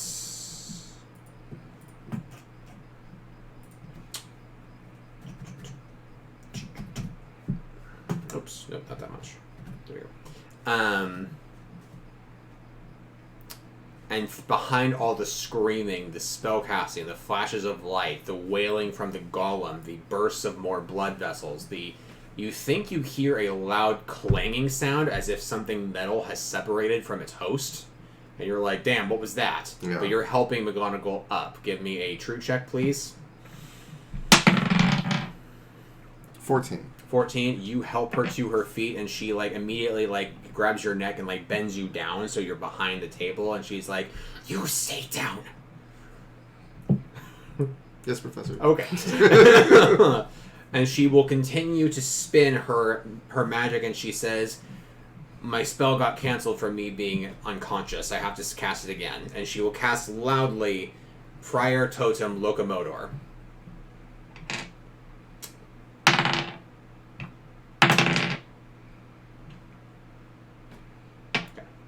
And then you here. Good. Alright. Alright. So, you will hear more screaming, and then another, like, grinding, like, metal creaking, like, kind of sound as suddenly people are, like, the sound seems to, like, round in the room, and but you realize that it's people looking, like, screaming at the door where it is, up, as they're watching it jump through the hall where you are, where you and McGonagall are. So actually it lands above you and is about to crush you with its fist, and only at the last second do you realize its arm that was keeping up Theodore is gone. And then Hufflepuffs, go Hufflepuffs, man. you are allowed one more action. I don't have MP. Yeah. Um, You recover 2. I have 5. I think I can actually do something with that. Lavendo! You know what? You cast a little more at it. I literally have just enough for a verbal Lumos Solem.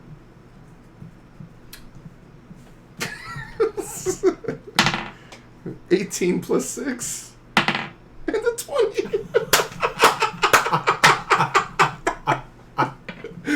Get wrecked, nerd.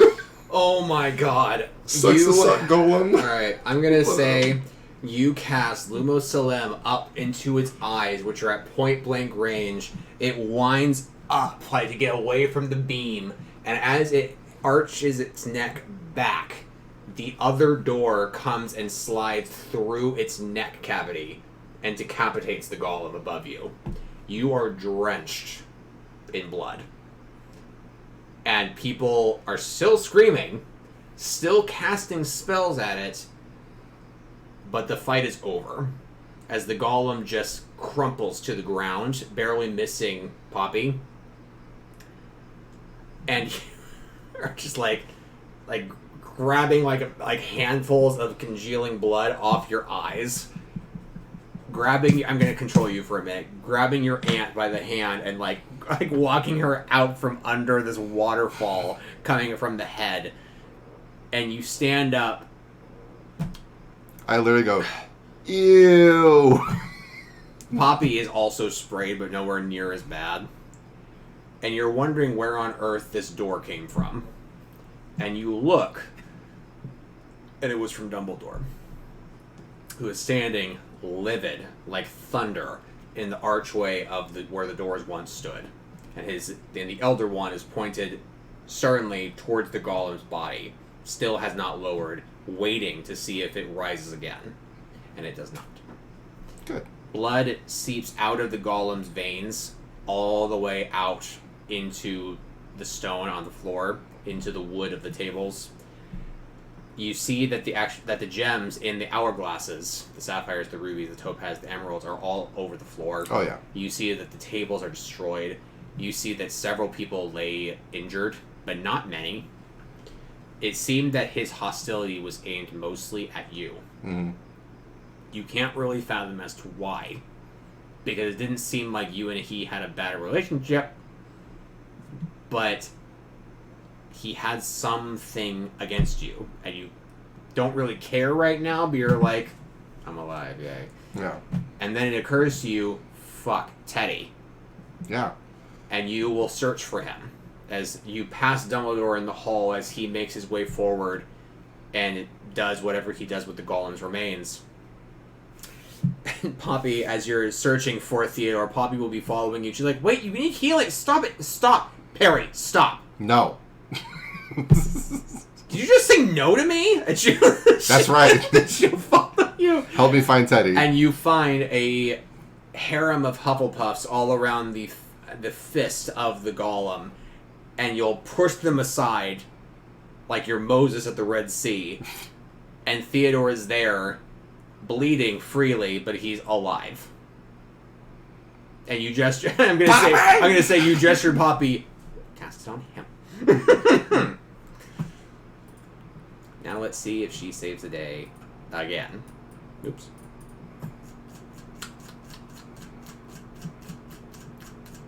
Well, it's a good thing that me and Teddy didn't decide to fight this thing alone. Ferula.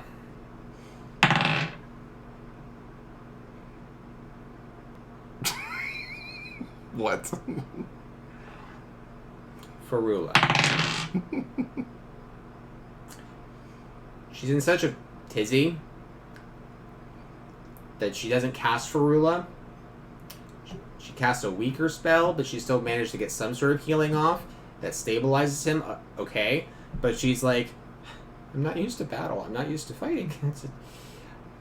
He'll be okay. She's literally saying this to me, who was literally red.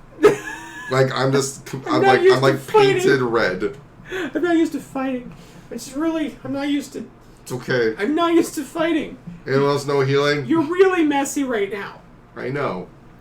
Madame Pomfrey will then make an appearance and start healing students. I'm gonna fast forward a bit. Okay. And there is a large bit of chaos as A large bit. a large bit of chaos as the hall just seems to kind of erupt in some sort of like, what the hell was that? What did we just fight? Are you injured? Wait, where's my brother? Those kinds of conversations. Dumbledore will be able to assure everyone that it is dead. It will be separated into several pieces. The blood will then be collected intentionally into some sort of storage, emptying the golem entirely. He will then teleport it elsewhere so that it's like out of sight. He will then individually Tergio each individual who was covered with it, including you, and he'll even wink at you as you're going by. Weird. And he will Don't J.K. Rowling this. he will then instruct the professors who were not there but then have come in, like Snape and Flitwick and Sprout and whatnot, to repair the long tables, put the doors back on, and you'll even hear Dumbledore from a distance kind of say to somebody like, well, it looks like Hogwarts is going to be closing early this year. Better luck next year, right? And you're not quite sure how it got to this point because time has sort of like been really sketchy. You're also exhausted and still hurting. Even though you're fully healed, you're just like, fucking fell downstairs. I fell downstairs and I'm hurting. Yeah, and Ow. Poppy will be sitting next to you at the Gryffindor table, her head on your shoulder, holding your hand. And I imagine you will tell her what you went through in your second venture through the wing. Will you tell her about this alternate version of reality? Yes. She will listen. She will tear up. She will cry.